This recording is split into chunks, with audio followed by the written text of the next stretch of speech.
Smile on your face. 3. With her ID.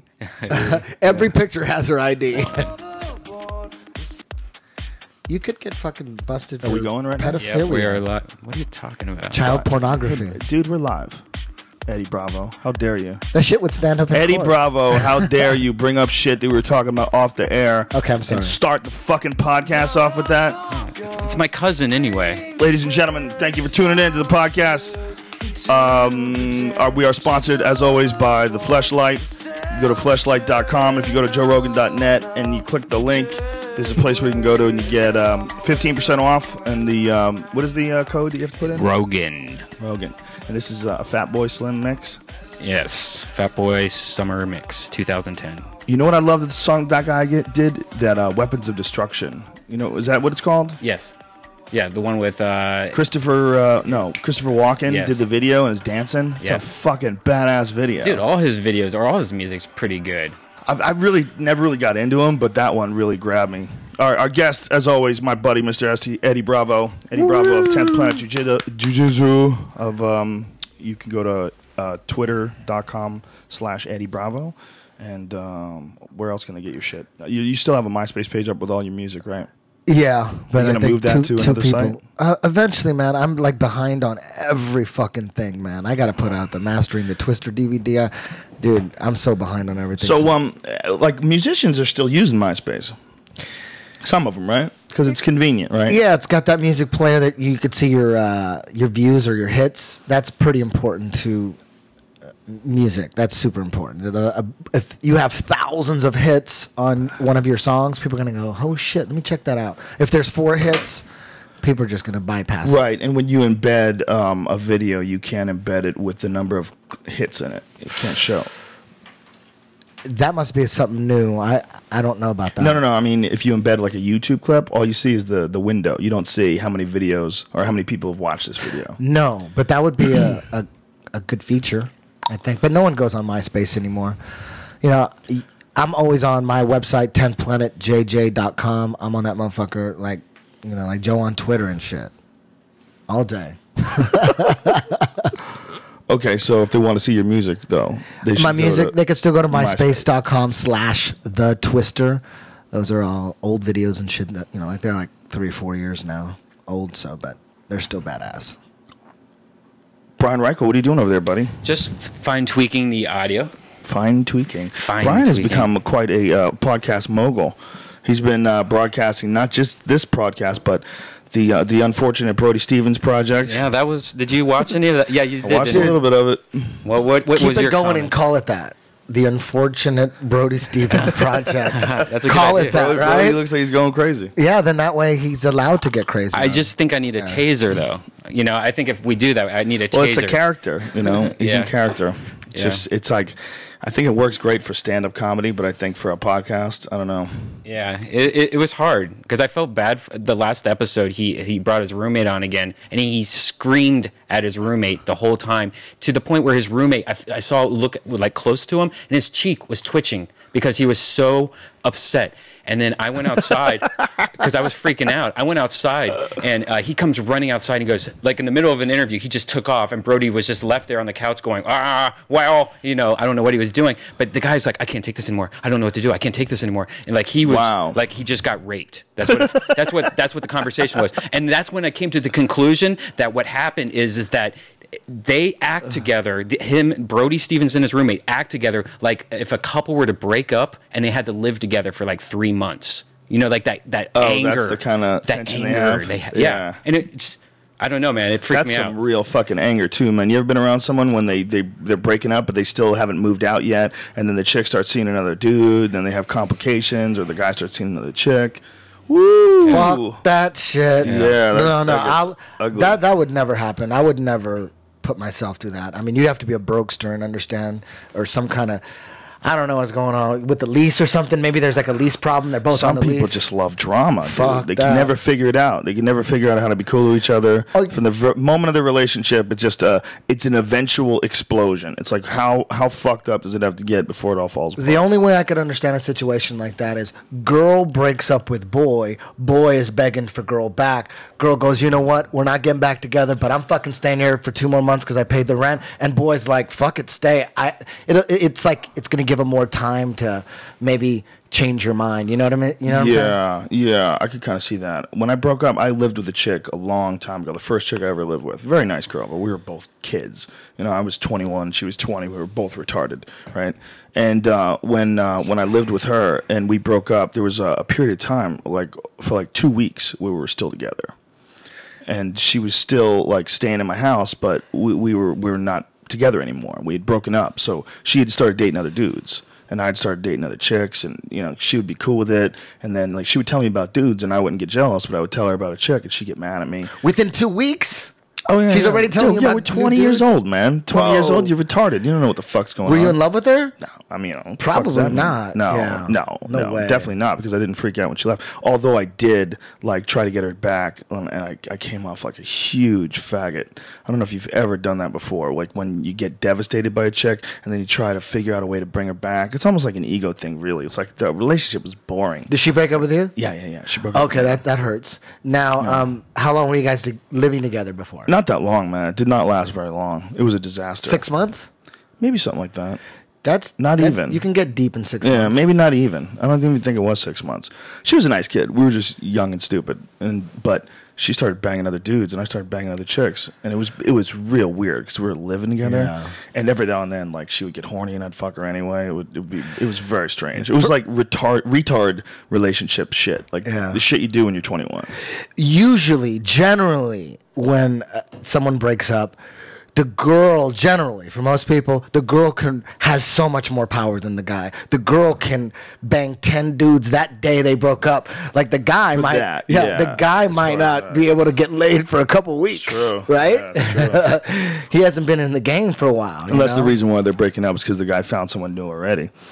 That's true. That's true. Back in Boston, man, where I lived, it was way harder to meet people. It's just not the same place, man. People are not nearly as friendly. It's not nearly as easy to go out and meet people like in a bar or club or whatever. It's a fucking grind. It's not easy. Yeah, and everyone's in jackets. You really don't know what the fuck you're getting. You don't know what you're getting, man. You get to look at girls' jeans. Woo! How vacuum sealed are these fucking things? What's Even going at on clubs, you really can't tell. So some girls can cover their fucked up shit with the dresses. You get them naked, you're like, whoa, fuck. Plus, they confuse you with I did glow not sticks expect and that. shit, you know? They Like you go out to a confuse club, they got glow sticks, they got glitter, they got fake You're eyelashes. drunk, it's dark, and they got so much fucking makeup on, and they're covering their shit up strategically. They know how to cover them rolls up. How crazy is the idea of Don't a wear blue. nightclub? How crazy is the idea of a nightclub? You go to a place, it's a designated meeting area where everybody goes that supposedly is single and wants to fuck. You know, it's like, can you get it? That's the big question. Can you meet somebody? Are you compatible? Do you get it? But we're going to provide you with music so you get to move around and grind against each other. We're going to give you drinks so you make shitty decisions. We're going to set you up in a place where there's probably going to be people that are selling drugs if you're going to do something more fucked up. It's all together in one big spot, and we stay open until 2 o'clock in the morning. That's one place I never pick up chicks at, though. I never pick up chicks at the dance club, because if I'm dancing, I'm acting a fool. I'm not like taking it serious, like breaking it down. You know what? I was totally the opposite. Like for me, I swear, when I was like 21, 22, the way I would make moves on a chick is I would find the best dancer and then dance with her. And I always felt like I could get them with the dancing. Do you watch Glee? Do you watch Glee? Huh? Yeah, did you like learn how to dance? Man, I was dancing before I could even walk. My aunts would just hold me up, because I had 2 aunts that were a couple years older than me, and they would just hold me up, and we would be dancing like fucking fools all the time. Do you still dance? I went to school dances. I was always dancing. Huh? Do you still dance once in a while? If I'm at a club and they're playing some good shit, you know, some good 50 Cent or something, some new Ludacris or something, I'll be dancing. It's got to be good, though. Oh, shit. Shut that shit off. That's wake the fuck up. No, you know what that is? That's an alarm call your business manager, check on your funds, like every day it goes up. Keep that shit going every day, but I usually So it's like a wake up reminder to you check your fucking money, dude. Slow down. What do you been spending too much money? I don't keep track of it. Yeah. That's my problem. Me too. Now when I get a business manager, I don't have to keep I like, I always envied you, man. How many years did we know each other and you had a business manager and I had to handle all my shit, do all my taxes? You never worried about shit. Since I've known you, you just have a credit card and you don't worry about shit. I remember a couple times you told me, man, I could have $2 million in the bank. All right. I didn't want to disclose that. Okay.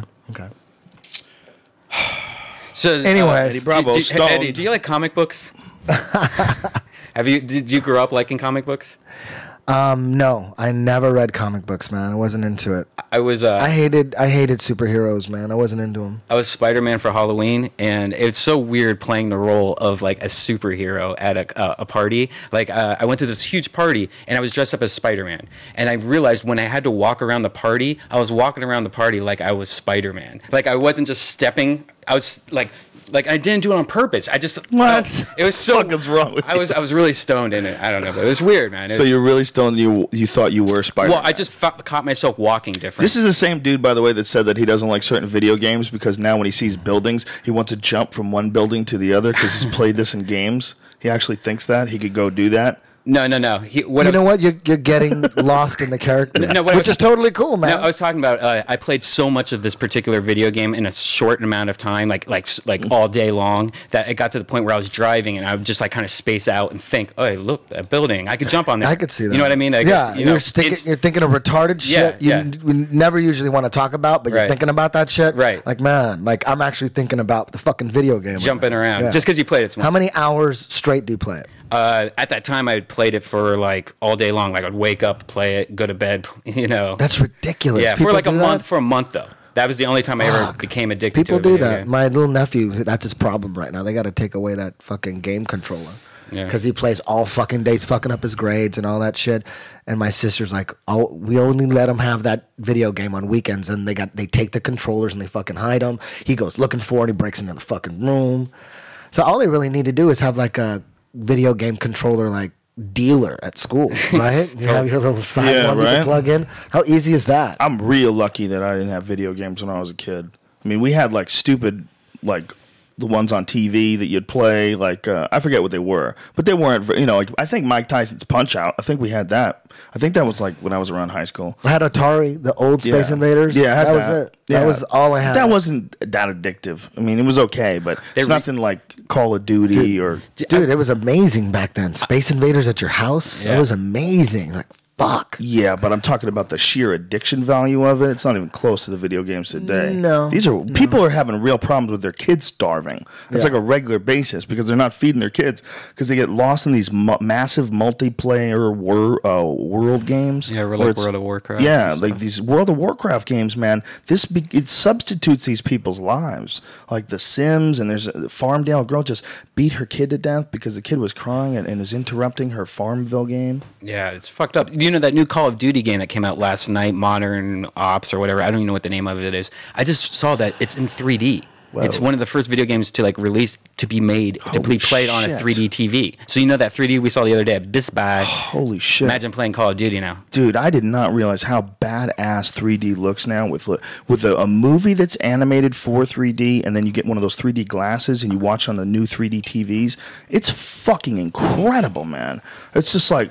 It's overwhelming. Like you look at it, you're just going, "Wow!" Isn't it weird that it's finally taking off? I mean, we had 3D back when I was 10, but it's not taking off. The problem is, it's a huge fucking trick. It came out almost a year ago. You know how many Blu-ray, DVD, 3D movies that they're out? Right? It's like two, right? Two or three. I think the third one just came out the other day or something like HD, the same thing. There wasn't that many HD channels, but you stick around. There's no way 2D is going to fuck with 3D. 3D is porn's gonna take over. All that. They're making all movies in 3D now. Like every Are they fucking shooting movie's- porn in 3D? Yeah. Oh, yep. Yeah, they've been doing it for a while. That's the only way to bring porn back. How are you gonna do 3D? You can't download 3D, and then ultimately you'll be able to down. It's gonna make a big so comeback. should we invest in porn? Is that like a 3D emerging porn market? It's gotta be. That's actually smart. That does make sense. can't man. download The that bruises pop off the TV right into your Bruises living room. pop off the TV. You can smell the fuck. Dude, for sure, they're gonna have loads coming at you. You're gonna have to dodge them, dude. Yeah. You know what I mean? Will you dodge them? No, they're gonna come right at the screen, and they're gonna shoot to the girl's face, and she's gonna be like covered in loads. Ew.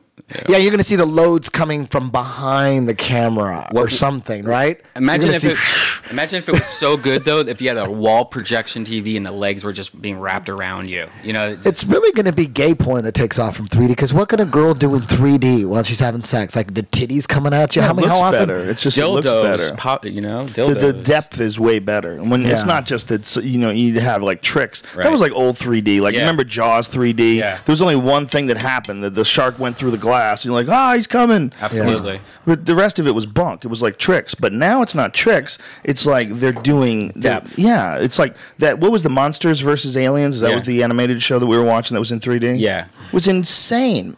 It was so vivid, and there was so much to it. There was like, dude, it was the depth was like, it was like really shocking. Yeah, and that's what it's going to be. Pretty soon, it's going to be like where you look at your wall and it's like you're looking into the next room. Yeah. That's what it's going to be. Like you're Yeah. watching Seinfeld, like as if Seinfeld was in your house. Right. You know, that's what it's going to be. It's gotta have. If it's gotten Yeah. this far, I Right. mean, what it looks like is pretty fucking incredible, man. Yeah. Way better than the movies, because movies are big. What happened, My shit went. bro? We lost one of the channels for the head. Oh, there back. it goes. It's back. It's What back. happened? All I'm saying is that you can get more creative with gay porn. You know, Yeah, I with lost the it again, loads. man. We're losing. You got a bad connection on the headsets. All right. So, anyways, It's in there. Yeah. But yeah, what I'm whatever you saying is touched, it it's good. looks way better than the movies, because movie theaters it's like kind of shitty resolution. It looks like grainy. You know, even if it's a giant, it's better. Even if it's a giant screen, it's not nearly as good as like a giant like 55-inch plasma screen. Right. You know, the depth that you get when you look at like a real good TV. It's like the resolution's like way crisper. Did you see Jackass in 3D? No, I haven't that seen was it yet. using old school 3D techniques, was so good like shit. dildos coming towards your face, So Jackass that wasn't was. using depth. That was They actually slowed down like things so you could see it come at you, and that was the best movie for the 3D content. Yeah. It was Really? awesome for 3D. Piranha 3D was All I fun. kept thinking about is, I mean, they're getting fucking some head trauma going on. They're really jacking their heads up for sure. Yeah. At least one of those dudes is gonna have Lou Gehrig's disease. Are you after definitely. watching that show on brain trauma that was it Real Sports? Is that Yes, what it was? yes. Are you more aware of that shit? Oh Have you yeah, the seen whole it? time I was watching Jackass, I'm like, God damn, it's funny. It's all fun and games right now. You're making a lot of money, but they're really fucking themselves up. I mean, they're I saw the saddest interview with Muhammad Ali when he was Cassius Clay. He was talking about retiring when he got to be a certain age. He goes, I don't want to be one of them fighters that's old and been hitting the head too many times, is talking duh. Whoa, yeah, whoa, indeed. It was so creepy to listen to that. Like you're the king of dur. You're the guy. I mean, if you talk about anybody where anybody looks towards someone getting damaged, you know, from fighting and it being a sad case, he's the one. And there's a lot of people that are trying to say that he has Parkinson's and it's not related. The fuck, it's not related. That's a bullshit, politically correct argument. Yeah, he's got Parkinson's. What does that mean? It means his fucking brain is falling apart. And why do you think he has it? You don't think that has to do with the fact that he got battered in the brain for like decades? You don't think that has something to do with that? That's crazy. They had this thing on 48 Hours with Jerry Quarry. Jerry Quarry was like this great white hope from the 1970s. And they followed this dude around. And he was like 53 years old when he died. And they followed him around when he was 50. And he was gone. There was nothing there. He had no idea what was going on. Didn't know how to write his name. His brother had to help him write his name. so he had Lou Gehrig's disease. He had everything. You know, he had pugilistica dementia. That's what they call it. That's what they were calling it. You know, as far as is it Lou Gehrig's disease? What Lou Gehrig's disease is the same thing that Stephen Hawking's has. It's your body loses its ability to move itself. There's a bunch of different things. I mean, Muhammad Ali has Parkinson's. You know, this guy had pugilistica dementia, which is just dementia brought on by being punched. The whole deal is it's scary because we see it all the time, man. We see guys getting jacked in the head all the time. You know, it's a big part of what we do. It's real shit. Yeah. So much fun to watch, though. Thank God there's dudes willing to put their brains on the line for our entertainment. Well, it's just they got to know when to stop. That's the thing. I mean, you can do it a few times. You can even get shut off a couple of times, but you got to know when to stop. And everybody's when is different, and that's when it gets tricky. You know, no one could tell you. Remember Alistar Overeem when he was getting knocked out all the time? Alistar Overeem was getting, like, jacked over and over again. Sergey Karatanov jacked him. Chuck Liddell jacked him. A lot of guys stopped him. I think he's been stopped like 7 or 8 times. At least 6. So, I mean, he had been beaten up a bunch of times, both in kickboxing and in, you know, in MMA. But then all of a sudden he makes this fucking tremendous comeback, and now he's one of the best fighters in the world. So it's like you can't never say that a dude's done. Because he made a sick comeback, and then made a sick comeback in striking, in K1. You know, the fact that he was able to have that kind of success in just straight striking, I mean, that's pretty goddamn impressive. So you can't tell a guy to stop, because I would have told Alistar Overeem to stop. You know, who the fuck when do you draw the line? Is it 5 KOs? Is it 4 KOs? You know? I think Peter Ertz has been stopped some crazy amount of times, like 14 times over the course of his career, just something nutty like that. Damn! Think about that, huh? Yeah. What if they find out? What if they find, because jiu-jitsu is fairly new. What if they find out that, you know, if you get choked out like unconscious, like from a rear naked choke or a darce or something, like 20, 25 times, that you're susceptible to get Lou Gehrig's disease just from getting put to sleep, getting shut off like that? Yeah. Who knows?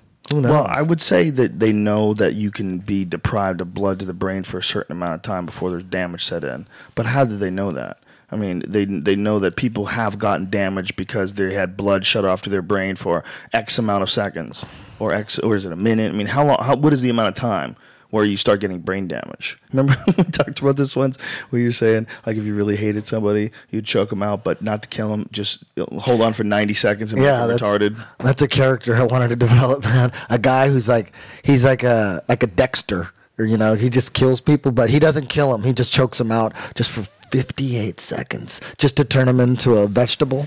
So he doesn't go down for murder. No one knows how this person became a vegetable, and he just, you know, make it a romantic comedy. And then like one dude, and the conflict is after he chokes a girl out, he becomes a lover. He does it for money. He's just like the secret assassin. He's not killing anybody. He's just turning your enemies into, like, you pay him.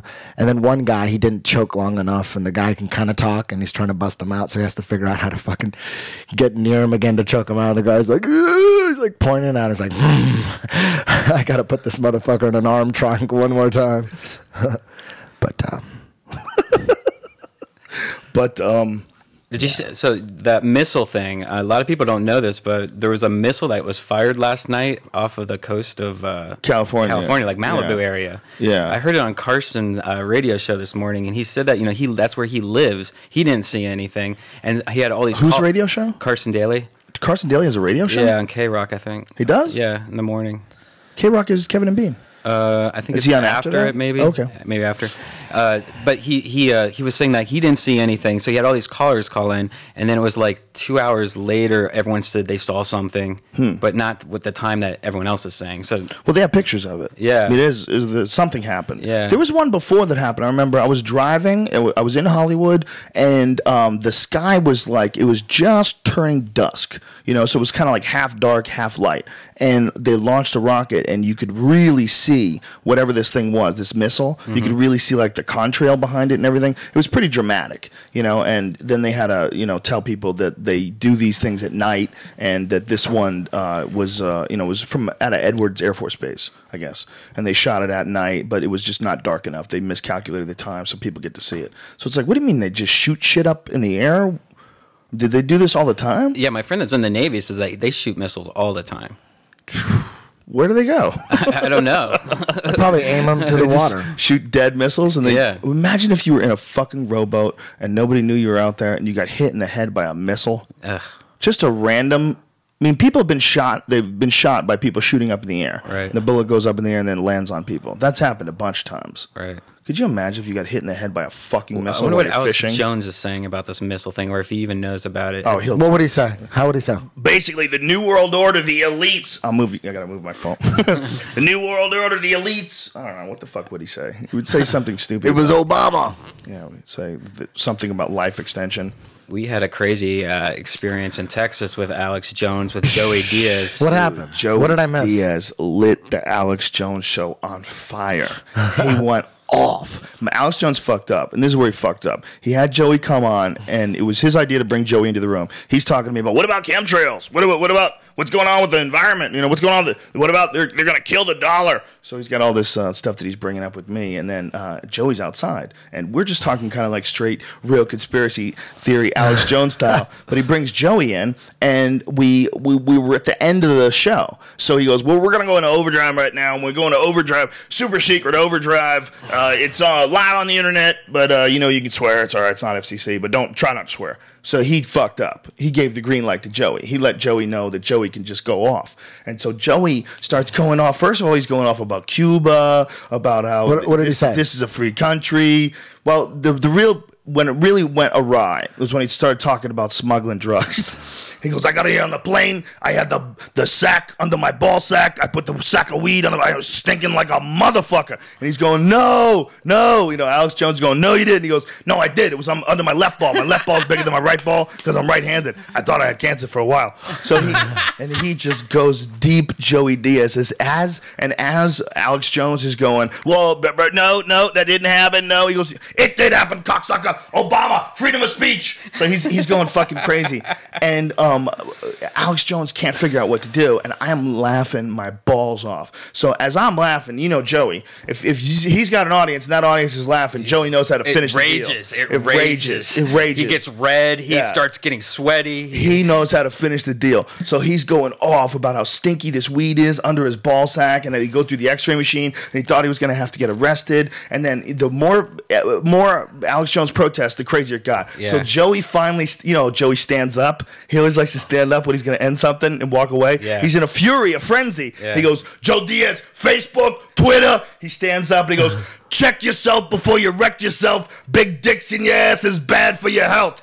Stay black, because that's the most important thing. Stay black. And the whole time he's screaming into the microphone to make it worse. You know, he's just like, take this. He's grabbing the microphone with his big paws and screaming into it. The best part is when he first walked into, like, Alex Jones' studio is set up where the camera is facing him, like, directly, and Joey just stands right in front of it and leans down on one knee right in front of the camera. So if you look at the video, if you can find the video anywhere, like, it's just Alex and then this big head, like, blocking his view. And then it's the cameraman all scrambling for new shots, and it's all like Joey Diaz's head covering everyone's faces. Joey Diaz, so funny. He's a fucking national treasure, man. You realize in moments like this, I mean, I'm giving it no justice here describing it. I'm trying to describe it right. You got to see it. We're going to have it up in a video. I mean, it's available online. You can see the whole thing, but we're going to edit it and put together the right parts and a whole video of the whole Austin trip, because Austin was and always is the shit. Every time I go there to film, it seems like magic happens. That is one of the best cities in the fucking state. It's one of the best cities in the world, man. Yeah, world. It really is. Because it is one of the best cities in the state. It's also one of the best cities in the country. And if this is the best country in the world, then that's one of the best countries or cities in the world. I just fucked that whole thing up. Dude, not only is the food amazing, everywhere you go, the food is fucking amazing. Everywhere you go, the women are beautiful and awesome and nice and love to party. People are and friendly hang out. there, man.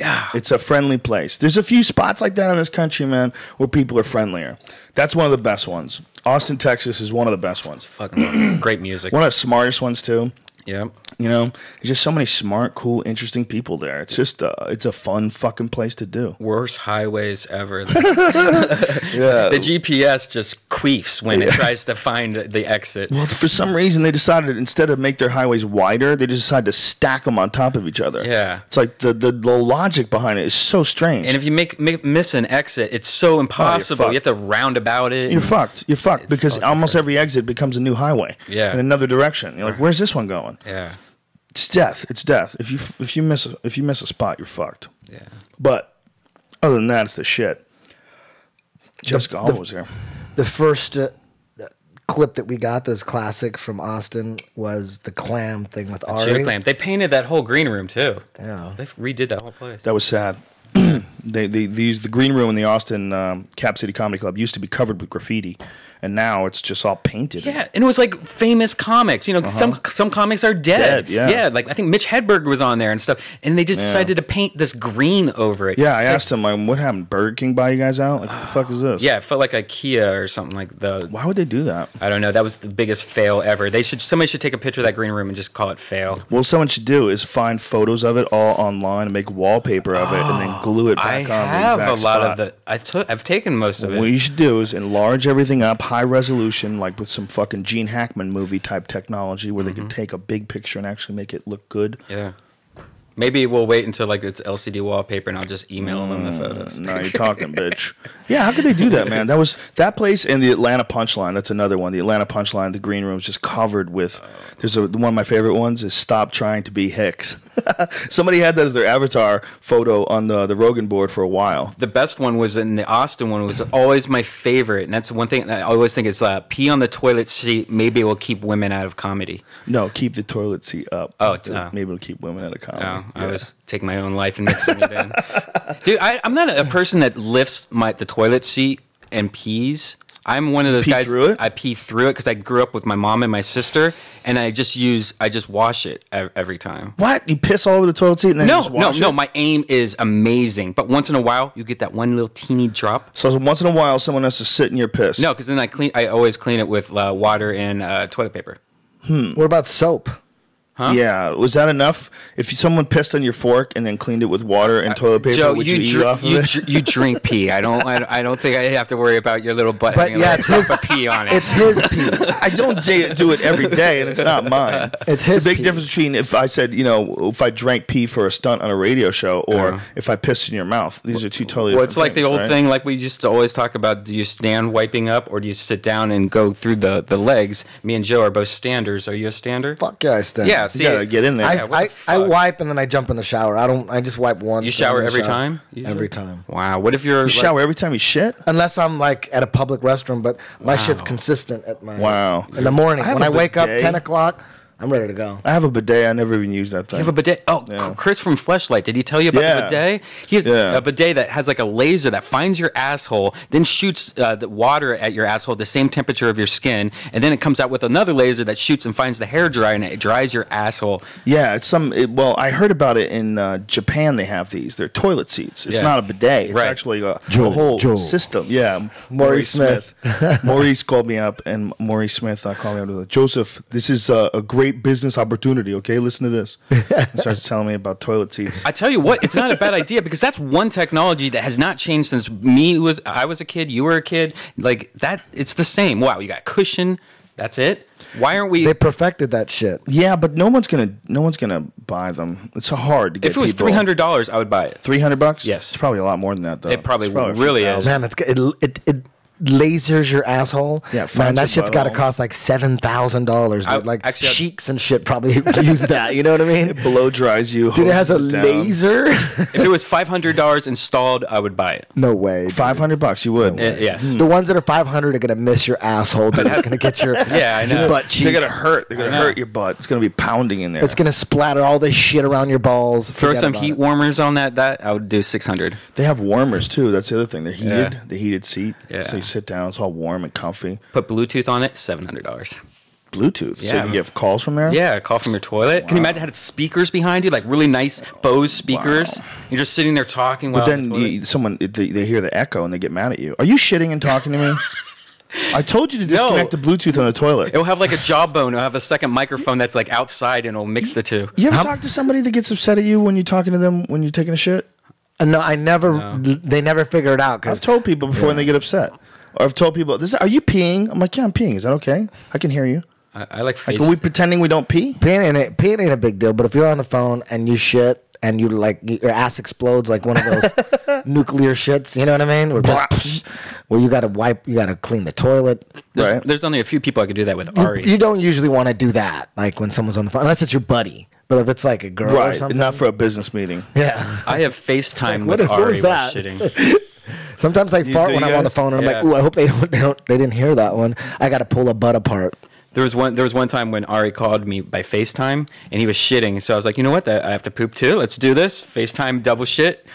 I haven't used the FaceTime yet. Do you guys like it? Oh, it's great. Now they have a beta on your Mac, so you could FaceTime from computer to iPhone. So if somebody's at home, you'd be like, jump on your computer, and Whoa. So now you can FaceTime between those two devices.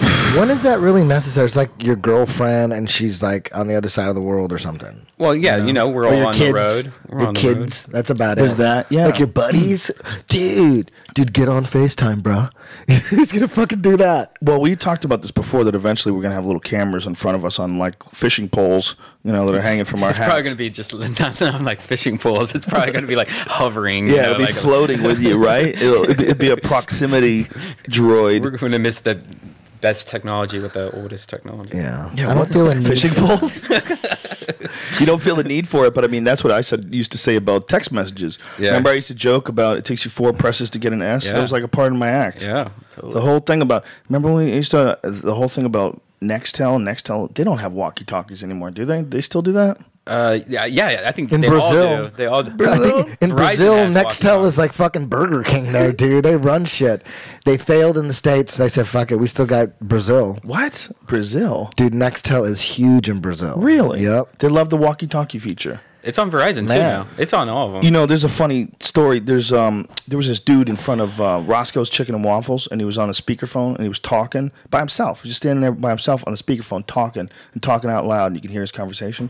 And so I twittered. I said, "What is it about black dudes that like to talk on the speakerphones when they're by themselves? Like, what is the deal with that?" And all these fucking people got mad at me. A lot of black people got mad at me. Yo, that's dickish. That was dickish. I go, what the? Whoa. I didn't say shit about you, okay? I said, what is it with all these black people that like to talk on speakerphones? Just because you're black, and if you're doing that, I'm not dickish. I'm just observing. What is that? That's a weird thing that I don't see that many white people doing, but I see a lot of black people doing. And it's not a negative thing. Like, what? There's a lot of fucking douchey things that white people do too, but I'm not being racist here. I'm observing something. Are you saying that I'm not allowed to observe because you share the same melanin content as this person I'm observing? And even though you're not even doing the same thing that they're doing, that's fucking ridiculous. We're real close with racism in this country, man. We're real close to being ridiculous. Yeah, well, it is ridiculous. The whole thing is ridiculous. Like with especially like the whole anger between like feeling like you have to fight somebody because of their race. Like there's people like beating up different races just because of what race. Well, yeah, they are. there's that. I mean, that's legit racism. But what I'm talking about is the opposite. I'm talking about people looking to point the finger at racism when you're really just acknowledging something that's a fact. I'm just seeing something. I'm like, what? The fact that I said that they happen to be black? Yeah, well, they do happen to be black. So why do They're they do most this? often Black. Why do these brothers be doing that? I don't know. They just do it. I don't know why they do it, but they do. Oh, you it. didn't get an answer? No one has an answer. No, but most people were saying they're attention whores, and that's what, I guess one of the reasons why people were getting mad at me is I was saying that black people are attention whores, which is not what I'm saying. I'm saying I see a lot of black people that like to talk on their speakerphone when they're by themselves. I don't see white people doing it. Doesn't mean they're not doing it, but I'm asking. It's like something I see. And am I not allowed to see things because people are black? Like, that's a tricky fucking road to walk down. That's nonsense. You know what? Maybe it's because they don't want to get brain cancer and they're just, more concerned about it than white people, dude. I know somebody that does that though. I know somebody that only talks using the speakerphone function for some reason. Yeah, but not in public, outside. No, They do it at Olive Garden. Who is it? Are they white? Esther does that? Yeah. She's black. Oh. Or at least she likes black dick, for sure. Why does she do that? I have no idea. She records every single phone call between her and her parents too, because her parents are so ridiculous. But she's just really weird with her phone and phone calls. That's funny, man. Sorry about that. I think it's cool. I think it's cool. Do you really? No. Just trying to help you out. Yeah, it's a tricky thing, man. There was a white girl at the airport who was talking her ass off, like just really fucking loud, waiting to get on a plane, and it was kind of annoying. It's fucking annoying as shit, man. You can have a normal conversation. Just put that fucking thing up to your ear. I usually cover like my mouth with my hand. I don't want people listening to There's my a shit. big difference between someone sitting there going, "Hey, yeah, what's up? What's going on? How you doing?" and someone going, "Yo, what's up? What's going on? What are you doing? Okay." And then what happens? And then the other person on the other end, "I'm thinking we're gonna come down there. All right, cool. Like, why do I have to listen to your shit, man? This is loud." Maybe she just does it around me. Now I'm kind of paranoid that I said that, because I'm like, wait. Think she does it by herself? Maybe, I don't know. She does it around me a lot. Maybe it's a security thing where she wants to do like, hey, I'm talking to this person. A guy. You know what I mean? Yeah, I'm not maybe hiding. it's just around me. Yeah, maybe. Wow, she's being I respectful. hope you don't fucking start a trend. She's being respectful. Yeah, I should start doing it around her, I guess. There's a Yeah, it can't be that though. It can't be that because if it was, no way. we got a tricky thing in this world about people being too fucking sensitive. There's a lot of too fucking sensitive people that can't take a joke or even take a conversation. How about this? There's Michelle Obama, Obama's wife, is apparently the center of controversy because she shook a dude's hand. She's in Indonesia, and there's a Muslim dude there, and they were saying hello. You know, they're meeting some dignitaries, and she shook his hand. And it's like all over the news. That's so retarded. All over the news. Oh wow, Who's mad? She was being nice to somebody. The Jesus people? Oh yeah, the Muslims, they're losing their fucking minds. I can't wait. Oh, the Muslims are losing their Yes, minds. very upset. I think I pulled it up. But well, anyway, the fucking story is, it's very simple. Here it is. Michelle Obama shakes hands with Indonesian Information Minister, whoa, try saying this dude's name. Durka? Tifatul Sembrring, as Obama arrived in Jakarta in Indonesia. Apparently a conservative Muslim minister in Indonesia who is being criticized for shaking hands with Michelle Obama, thus violating his pious claim that he avoids contact with women not related to him, as you're supposed to do in some sects of Islam. What the fuck, man? 2010, dude. This is in the news. Some woman shook a dude's hand. You know, what the fuck, man? What? He just wanted to get something that's touched Obama's dick. You think so? Yeah, he wanted a connection, like a Kevin Bacon connection to Obama's dick. That is what you get if you shake her hand, right? Yeah, you that's get it one all. step away. You get it all. You get the whole package. What if she became president one day, Michelle Obama? That would be fucking awesome. Get a chick in there, and she's black. A black That's chick. beautiful. That is beautiful. If she could be running shit, if she was an exceptional person to run shit, I'd be down. You know, the thing about chicks running shit is, though, they have to be really good at running shit. They can't just be hot. That's the problem with this fucking Sarah Palin thing, is all these faggots out there that think that she's good enough to be president because they want to fuck her. I was talking about this on stage. They think that life is like a fucking Kevin Bacon movie where you're the last vote that counts, you know, and then she finds out that you're the one who got her elected president, so she comes to meet you and an unlikely romance blossoms. You know, there's a lot of idiots that are willing to vote for Palin because they really do think she's hot. But I mean, look, if you can get some genius, brilliant woman to be running shit, I'd be just as down with that. But a dumb bitch, no.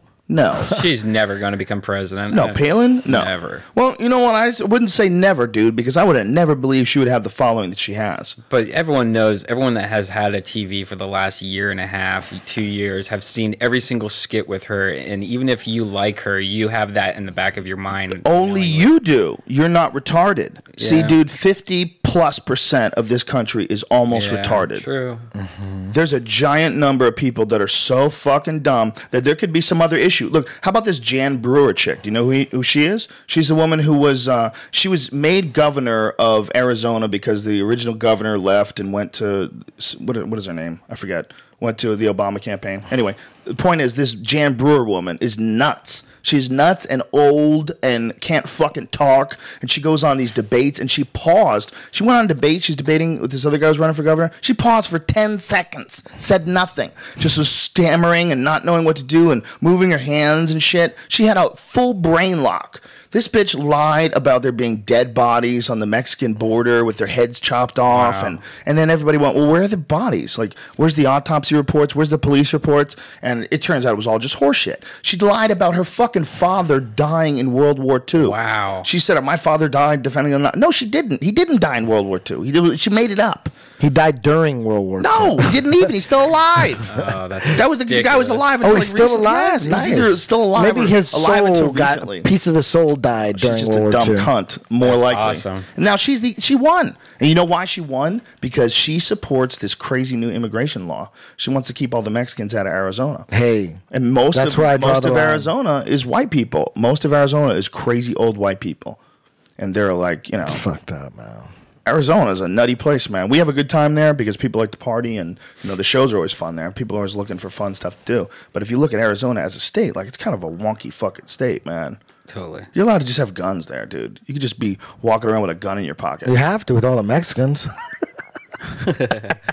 They got guns. Ladies and gentlemen, Eddie Bravo is Mexican. So before you start fucking he's allowed to do firing up your pen and getting crazy with your hate mail and firing up your Twitter account. Yes, it's totally okay. I could fucking make fun of burritos all day. Do you have anybody that you're following on Twitter that you're following just because they're dumb?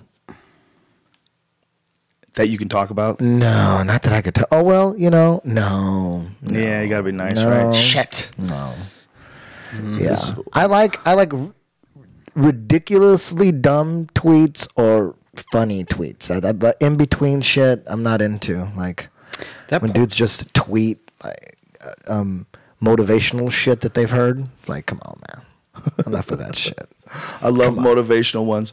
I love like dudes who are like older who give advice. Like Steve Harvey is my current favorite. Check this shit out. This is a tweet. I save him. I save his tweets. Your relationship with a man is either off or on. It cannot be off and on. Ladies, you have the power. Stop allowing the back and forth. Damn, he's like a black Dr. Phil. Well, first of all, how do you know that the chick isn't just looking to get some dick, all right? Yeah, it's off and on. People are crazy, man, and they can always work out. It's a trick. He's trying to get bitches. That's He's all trying to get them is. to like him. Appear sensitive, right? Is that what it is? Totally. Here's another one. Good morning. God will perform the unexpected time and time again if you just let him. Talk to God. Don't be too proud to pray. How many followers does he I have? prayed right after I heard that. How many followers does he have? I don't know. He's got a lot. Steve Harvey's a famous guy.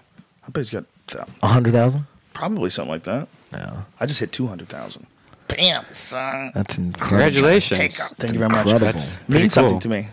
How many a day do you get normally, like adders? A few hundred. A few hundred? Yeah. I like how it continues. Once you get to a certain point, you notice that you get an average of like a certain amount per day. I only have You gotta- 16,000. I treat it like, I treat it like a little platform, Like like Farmville? a little comedy It's your Farmville. world.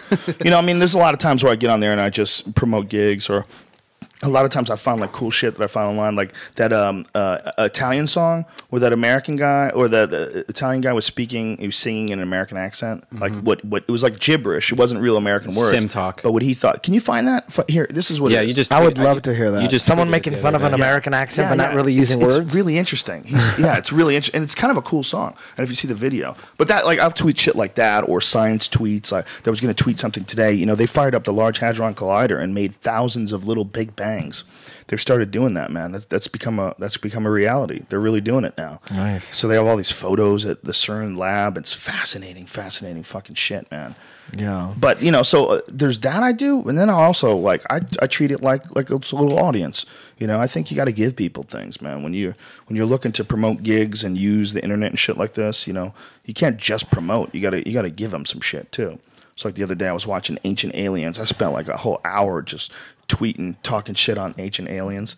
That show, Yeah, the new season. so bad. Well, the first season was incredible. The first Yeah. season's awesome. They ran out of it's shit to talk about. Yeah, they're trying to, it was crazy all the shit they were saying, but if you look at it this way, if you don't believe in UFOs, then that sounds ridiculous. But if you do believe, if you watch the Disclosure Project and you listen to all of Philip Corso's testimony, the guy who used to work for used to be in the Pentagon and fucking head of nuclear energy in Europe and all that shit. When you hear his confessions and like the deathbed confession of General Ramey and just if you believe in UFOs, then fucking anything is possible. Then that means they must have been here several times at least, and if they were around during the Greek time, they must have tripped out on them. That must have been a big news, like these motherfuckers, and they must have talked, drew about. Painted about it, talked about it, wrote some scripture about it or something. It's not that far fetched, but they were coming to some ridiculous conclusions, about the paintings in India that. Maybe this was an alien. Well, the Mahabharata, that's a fascinating text. The ancient text of ancient Hinduism is riddled with stories of flying things and things that flew through the air. But you also have to realize that these people took a lot of drugs. These people were into heavy psychedelic drugs. I mean, mana to the, in the ancient Hindu texts, they believe it's some sort of a combination of psilocybin mushrooms and a bunch of other different things. There's a bunch of debate about what mana is, but it's very clear that they were referencing something that connected them to the psychedelic world. And if it was something that connected them to the psychedelic world, and I know, you're going to see some shit. It doesn't mean that the shit you're seeing is not real. When you see, when people think of hallucinations, like you think of, you took a drug and you saw a monkey that wasn't really there, and you think of something fake. But what you see a lot of times when you take psychedelic drugs is not like the rest of the world and then all of a sudden some new fake thing shows up. It shows you like a whole new world. It shows you like a whole hallucination world, which may or may not be real. What might be happening when you take like big doses of any crazy drug is you might be tuning into the next door neighbor channel. There might be, the whole world might be a fucking radio of a million different channels, and we might be on, 106.4, and there's a 106.5, and it's right next door. And when you take mushrooms, you go there. So these guys saying that they saw these flying things and talking about all these majestic beings with all this wisdom, that very easily could have been drugs. Very easily. Yeah, it could be. It could be both. I mean, just because you have a psychedelic experience doesn't mean that. I don't know how much I believe. Very skeptical about crafts from another planet that come here that are metal, and the traditional idea of just doing a super advanced version of what we already do. I look at that and I go, I don't think so. This just seems too silly. It seems too mechanical. A lot of testimony, dude. Yeah, but it doesn't matter. There's a lot of testimony of people being raped by demons. You can go back in time and find thousands of people who've been exorcised. Yeah, but these people Witch trials. These people aren't organizing and getting in front of the Washington, D.C. and the national press, and they don't have credible witness, like hundreds of them, and Philip Corso and all these guys that, in their deathbed. Like, you watch the testimony, it's like, do you think these guys are lying? Okay, well, it's different. That's true, but it doesn't necessarily mean that they are telling the truth. It might mean they're wrong. It might mean that there's some crazy government experiments that they're not aware of. For sure, I believe in that. I believe there's definitely a lot of the shit, maybe most of the shit that people see and report are our own government making shit. But if you listen to Philip Corso testimony, he's saying, yes, a lot of that shit is our shit. Did Philip Corso say that he saw things himself personally? Exactly. Yes, he did. What did he say he saw? Philip Corso was... He was part of Roswell, right? He wasn't at Roswell, but he was involved in the shipping of stuff. He said he saw the bodies. He said that he was in charge. Physically saw them or saw the coffins? No, he saw them. He said he opened the coffin, saw them, and said, oh, shit. And he knew so much that he was in charge of taking crashed UFO shit and taking it to, this is what he said, taking it to Hughes Aircraft and McDonnell Douglas, getting reverse engineering. Well, the fascinating story about Roswell, and everybody thinks that Roswell is a silly, stupid story, and no one knows exactly what happened. It could have been some sort of a Soviet craft that crashed. But the fascinating part is that they flew the wreckage in two separate planes because they wanted to make sure if one plane crashed, they had a good chance that the other plane would make it to Wright-Patterson Air Force Base. They made sure they separated the wreckage. There's just so much evidence, even today with the Shanghai airport, or airport in China. Closed down twice within a few months because there was some shit right over the airport. They didn't know what it was. They shut everything down. I mean, just shit like that all over the world. I mean, there's actually is evidence. I mean, people are put away for life with no video, no pictures of the crime, just testimony. Man, they're just listening to testimony and putting people away for multiple life sentences. When you put all the evidence together, just look up Philip Corso with a C. There's hours and hours of him just talking about it. He wrote a book about it before he was the old motherfucker. He was on Dateline and shit. I think an even more compelling one is Dr. J. Allen Hynek. Exactly. Who was working on Project Blue Book, and he was assigned to discredit UFO stories. What his job was, as he explained it, was when he would hear about something, he would come up with a reason that it was something else. Swamp gas. Yeah, swamp gas, circular ball lightning, all this different shit. He was hired for that by the government, in the 50s and 60s. And then, when Project Blue Book shut down, he dedicated his entire life to investigating UFOs and enlightening people on it. Totally. And he talks about it. I mean, there's interviews. He's like, and then there's a new theory now. The new theory is that the government wants everyone to believe in UFOs to keep their projects under wrap, like their black projects under wrap. I'm like, then what was this Project Blue Book and all this stuff where they were saying that it was swamp gas? They were trying to calm everybody down. Why were they lying? I mean, they would have just said, yeah, you know what? We don't know what it is. It's probably from another galaxy, but we don't know. But we assure you we're going to do whatever it takes to protect you. If they really wanted people to believe in the UFOs, they would be saying that shit, not covering it up. So, I mean, if you look at the Philip Corso testimony, look up the Disclosure Project. There's already been at least 2 of them. I mean, there's so much credible, and like the top scientists of Europe all got together. I forget what the committee's called, like international groups. They came together in France and they looked at all the UFO testimony and all the shit, and they said 15% it's probably beings from another galaxy or another solar system. That's what they said. All of them could have been explained away, but the 15%, they said, this is probably a weird conclusion, though. Yeah. Why would they not conclude that it was something from this Earth that we haven't discovered yet? Especially when you look at the ocean. Well, that's what they concluded. They concluded that all the other shit, 85% of all the shit, they're like, that could be man-made, that could be this is probably some reflection off the sun.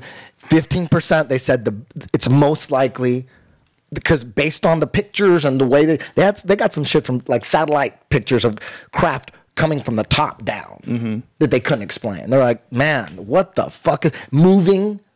You know, there's I've so seen much some shit. weird shit of things moving and then changing angles and changing direction and moving another way. The big incident that happened at the U.S. military installation in the UK, when there's 80 motherfuckers that saw this aircraft, 3 of them came up to it as it was parked. They touched it. They took notes.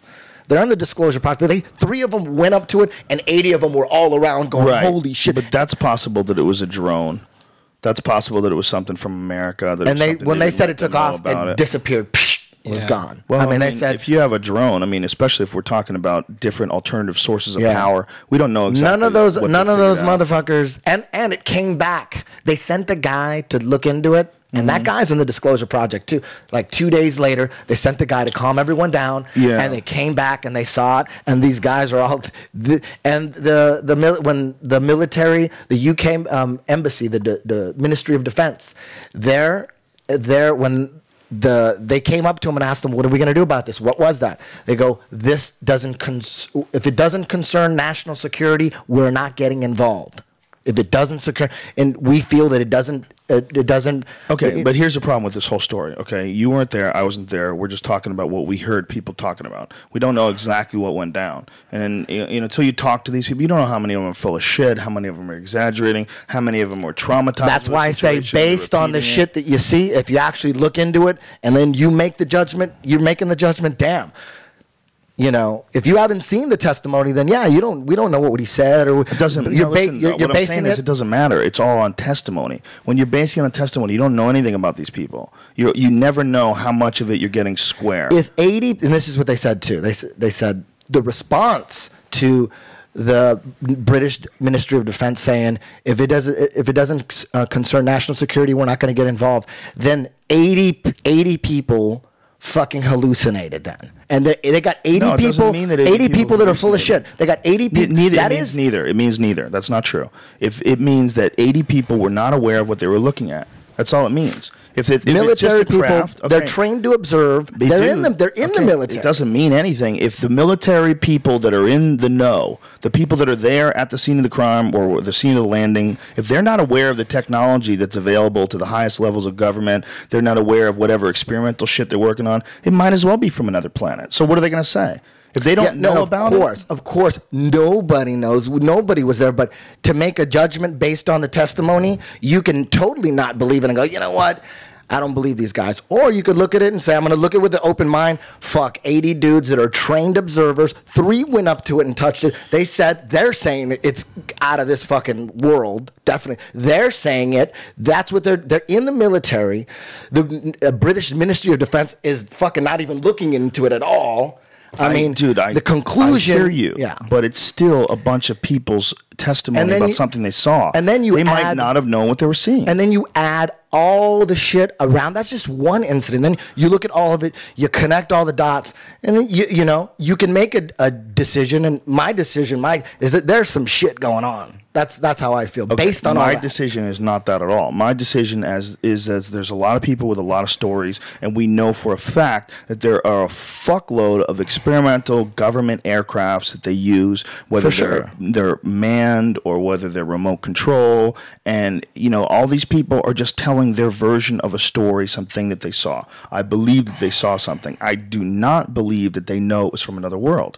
So them even saying it was from another world, people want shit to be romantic. They want shit to be little gray men that come here in spaceships from Palladias, wherever the fuck they're coming from in the galaxy. They want that. They look for that shit. Fall in love. Yeah, no, that's all true what you're saying, but you don't believe that there's UFOs? What does this believe, man? You either believe or you don't believe. That's not true. That is not true. That is not true. You do not have to believe that something is real or something's not real. You just go, I don't know, because that's the only rational explanation. Yeah, but you can't say you believe, because when you believe, you throw everything else out the door. You say, well, I believe there are UFOs. I believe that aliens have landed here. I don't believe that. I don't believe we know. I don't believe that we're absolutely convinced, and I don't believe. So you believe that Philip Corso was a crazy man and he was full of shit? What are you doing? Adding words to what I'm saying? No, I'm just saying that's like 12-year-old shit. Based on what you saw from Philip Corso. I believe he's out there sucking cock and taking it in the ass, and he's doing drugs, and he didn't even know what he was saying. How about that? Is that better?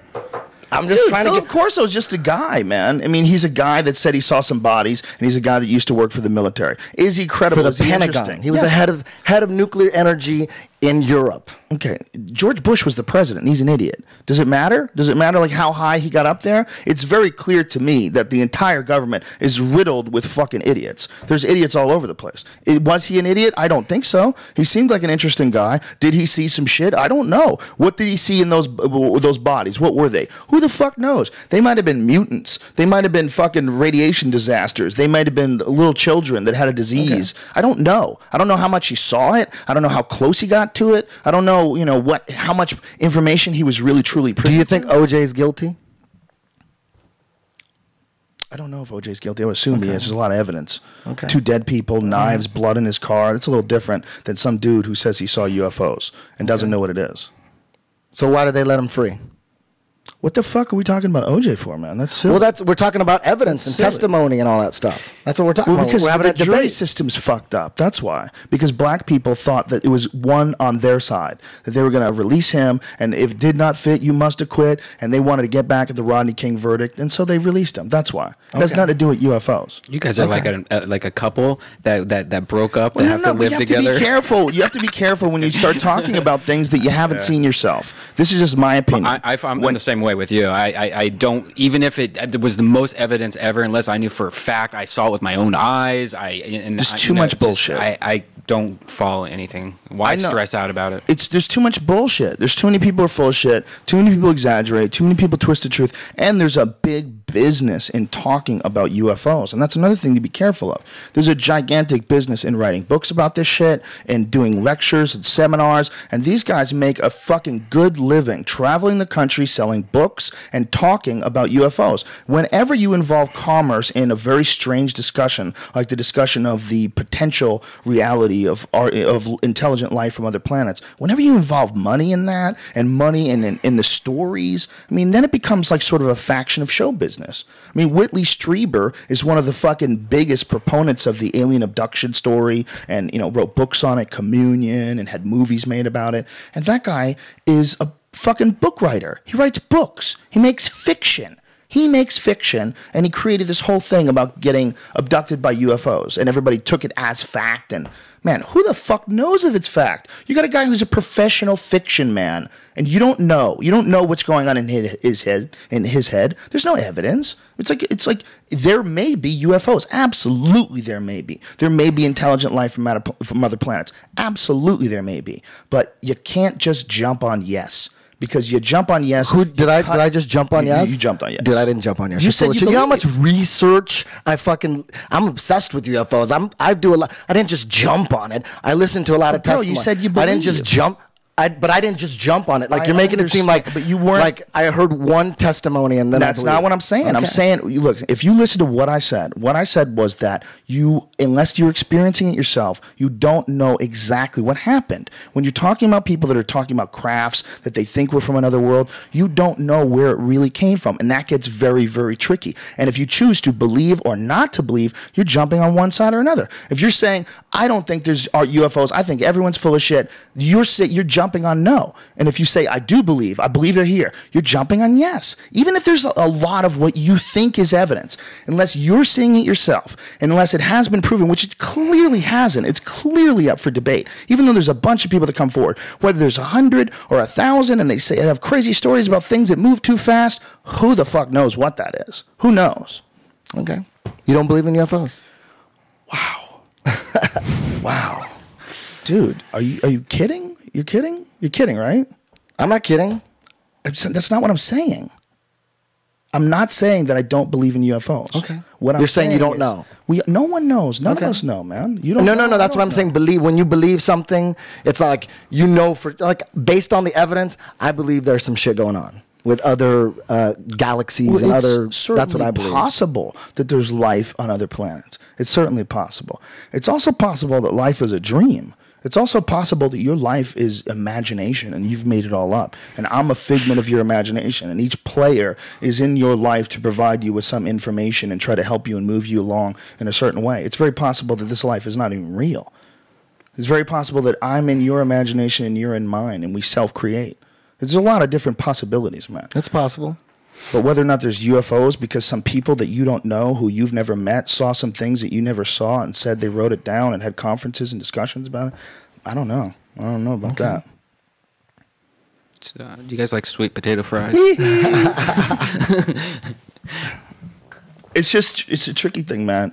We attach ourselves to what we believe in. And you obviously are getting attached to this idea of UFOs being real because you've spent so much time and invested so much time being fascinated by it. I'm not just fascinated with it. I'm fascinated with the testimony and of putting it all together. I am too. You're making it sound like I'm like mystically. No, I'm not, man. I'm not making it sound like that. I am saying exactly what you're saying. But what I am fascinated by people, and I know that people are full of shit.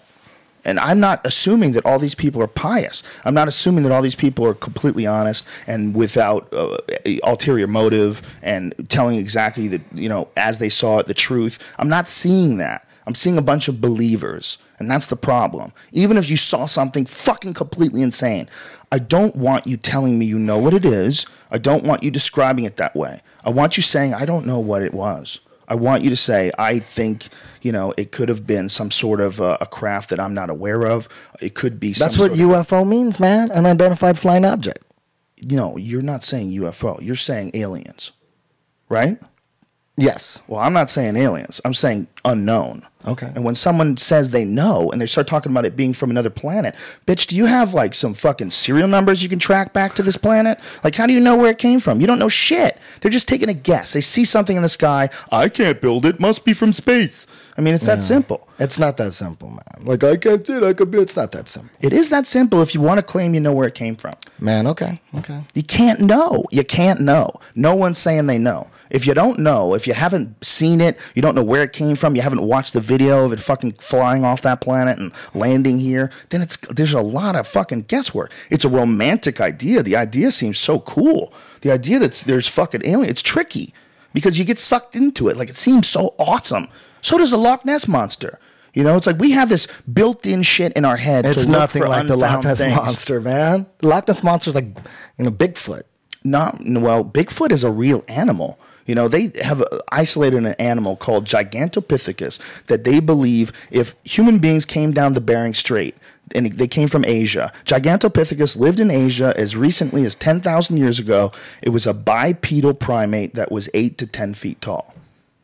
So you believe in Bigfoot? It's an animal. Whether or not believe people see it, What do Who you the think? fuck knows, man? There was woolly mammoths and saber-toothed tigers here 10,000 years ago. 7-foot-tall giant fucking birds like a few 100,000 years ago. There was animals on this planet, in this continent, that don't exist anymore that were pretty fucking crazy. Crazier. Saber-toothed tigers are crazier than Bigfoot. Bigfoot's just another big monkey. If Bigfoot was Gigantopithecus, it's just another large primate that went extinct. Where's Bigfoot supposed to be living? Pacific Northwest, which is, if you follow the traveling down the Bering Strait, which is where Indians came here. American Indians originated in Siberia and Asia, and they came down from there. America, what people don't realize is 10,000 years ago, half of America was under a mile-high sheet of ice.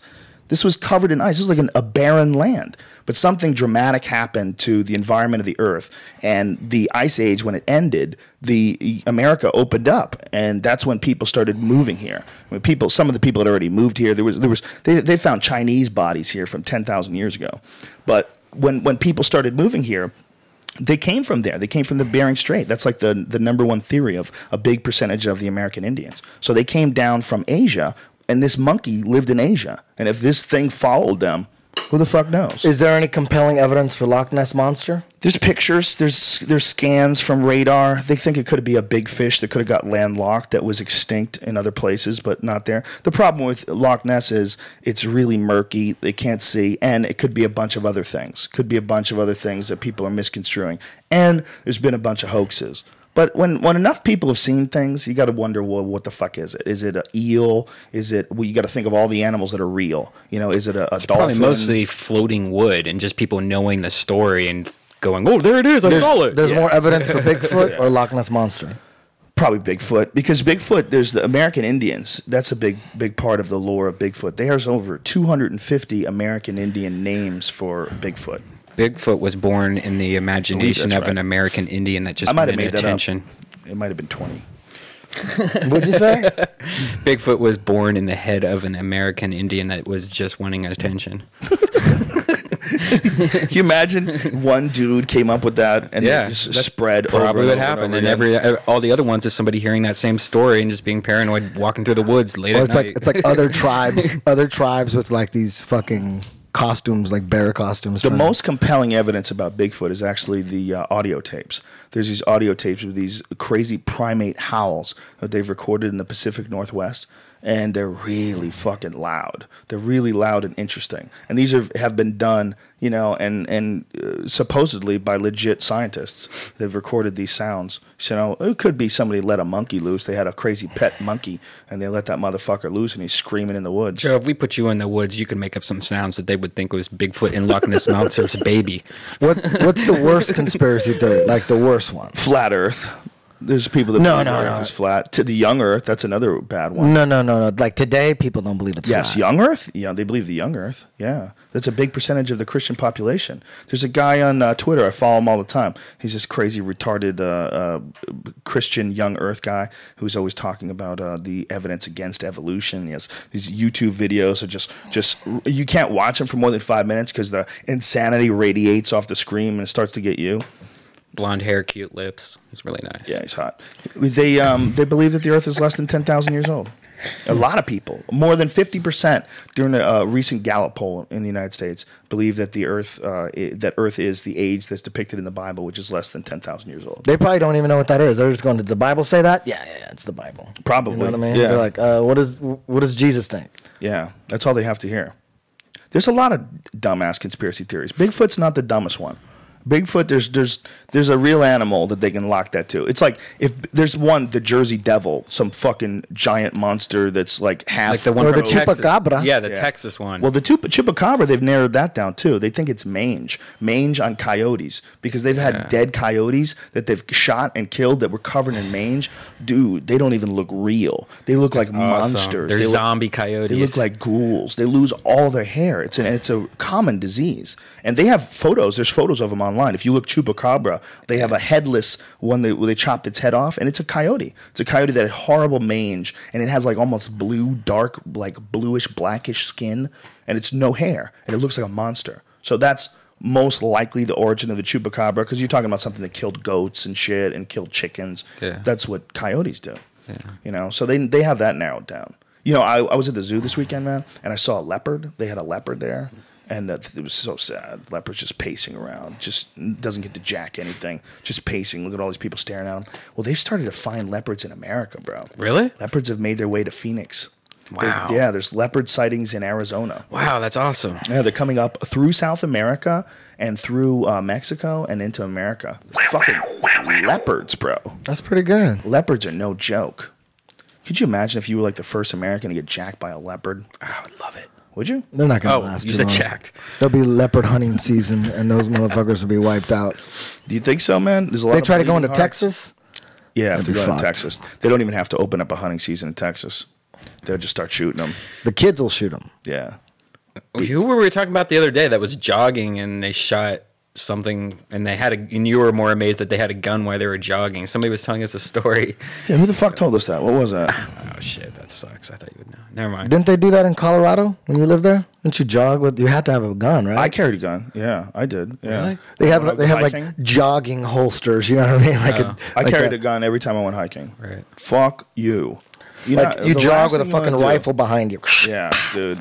The last thing you want to do is be out there by yourself with your family and a fucking predator attacks. And you don't have a gun. Especially when it's somebody that wants your daughters. It's so easy to shoot things, you know? You have a gun, you put it in your pocket. I mean, that's pretty crazy technology. You have this little thing in your pocket that can protect you. You know? What are the odds of that? You got to use that shit. I've been thinking really hard about getting a gun lately. Like me and like, there's two of my friends that were both saying, like, they just called me randomly, like, "Hey, do you want to get a gun?" I think it was Duncan or somebody. Better to have it and not to need it than to need it and not to have it. Yeah. You can't control all these people in this world. It's almost man. living out in the wilderness like you did. We talked about this before. It's a lot like, you know, no matter where you go, you got to deal with some death. Either you live in the city and you got to deal with muggers and rapists or like gangbangers or something, or you live way out away from that shit. No gangbangers are going out into the wilderness, but then you got to deal with mountain lions and crazy shit like You got to that. deal with things, and you got to deal with weird people. But at too. least you can shoot them and you're cool. Like you Yeah. can just look at them and go bam and just blast them. You can't do that to a mugger until he jumps on you. You got to be careful with bears because bears aren't hard to kill. It's very hard to kill a bear with a pistol. You know, if you got a bear, you're better off shooting into What the about air. bear mace? That Does shit that work? works, yeah. You got to get them with it, though. They got to be close enough for you to get them with it. I didn't even know bear mace existed until South Park. When With bears, you got to be was fucking careful. people up. Oh, was he? He thought he was the bounty hunter. That was in, you know, the South Park is based on Evergreen. That's where those guys grew up. That's where I almost lived. I wound up living in the mountains of Boulder, but the mountains above Denver, there's one town called Evergreen that I really liked. And that's where South Park is. That's what it's based on. I love that. Were they actually from like Denver? Those dudes? Yeah. Does anybody want a drink? I got coconut water. Oh, dude, I would love a coconut water. Have you had these coconut waters? Fuck yeah. We need to be sponsored by them so they can send us crates of them. So if you're listening, what is it? C2O. Best coconut water in the world. Better than that It the tastes- grain box one. Oh, totally. You know what it tastes like? It tastes like you just ate a bowl of Fruit Loops, and it's the milk from the Fruit Loops. Oh shit. You know, that's what it tastes like. So good. Yeah, it's the shit. I'm a big fan of this stuff. Yeah, living in Colorado is just as tricky as living Cheers. in LA. Cheers. Salute. Here's to Hawaiian There's titties.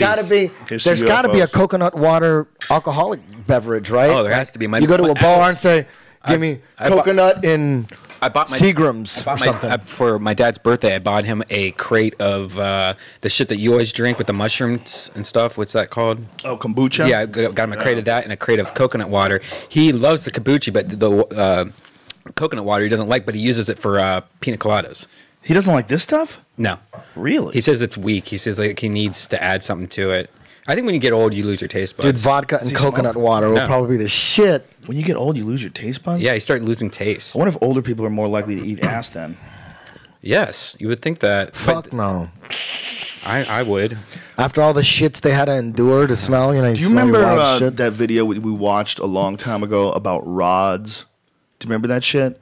It's a Yeah. serious fucking Yeah. video. Yeah. This dude was in Mexico and he was insects? filming all these people. Yeah, filming these people skydiving into this cliff. There's a cliff that's like a mile down. It's crazy. It looks like someone took an apple core to the earth and cut this gigantic hole out of the earth. And these dudes would base jump off that bitch and skydive and fucking pull a parachute. Well, as they're filming it, you see these things flying by the camera like insane speeds, and they looked like tubes. They look like they're like winged tubes. And this guy dedicated his whole life to fucking tracking these things down and trying to find out what the fuck these things were.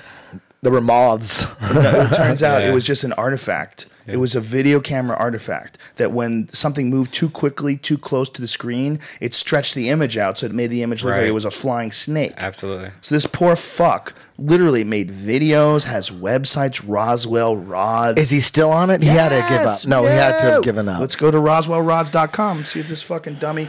This is the problem, man. And this guy's making Bigfoot money. is created. This guy's making money. Doesn't mean UFOs aren't real, dude. Huh? Just because that guy fucked up.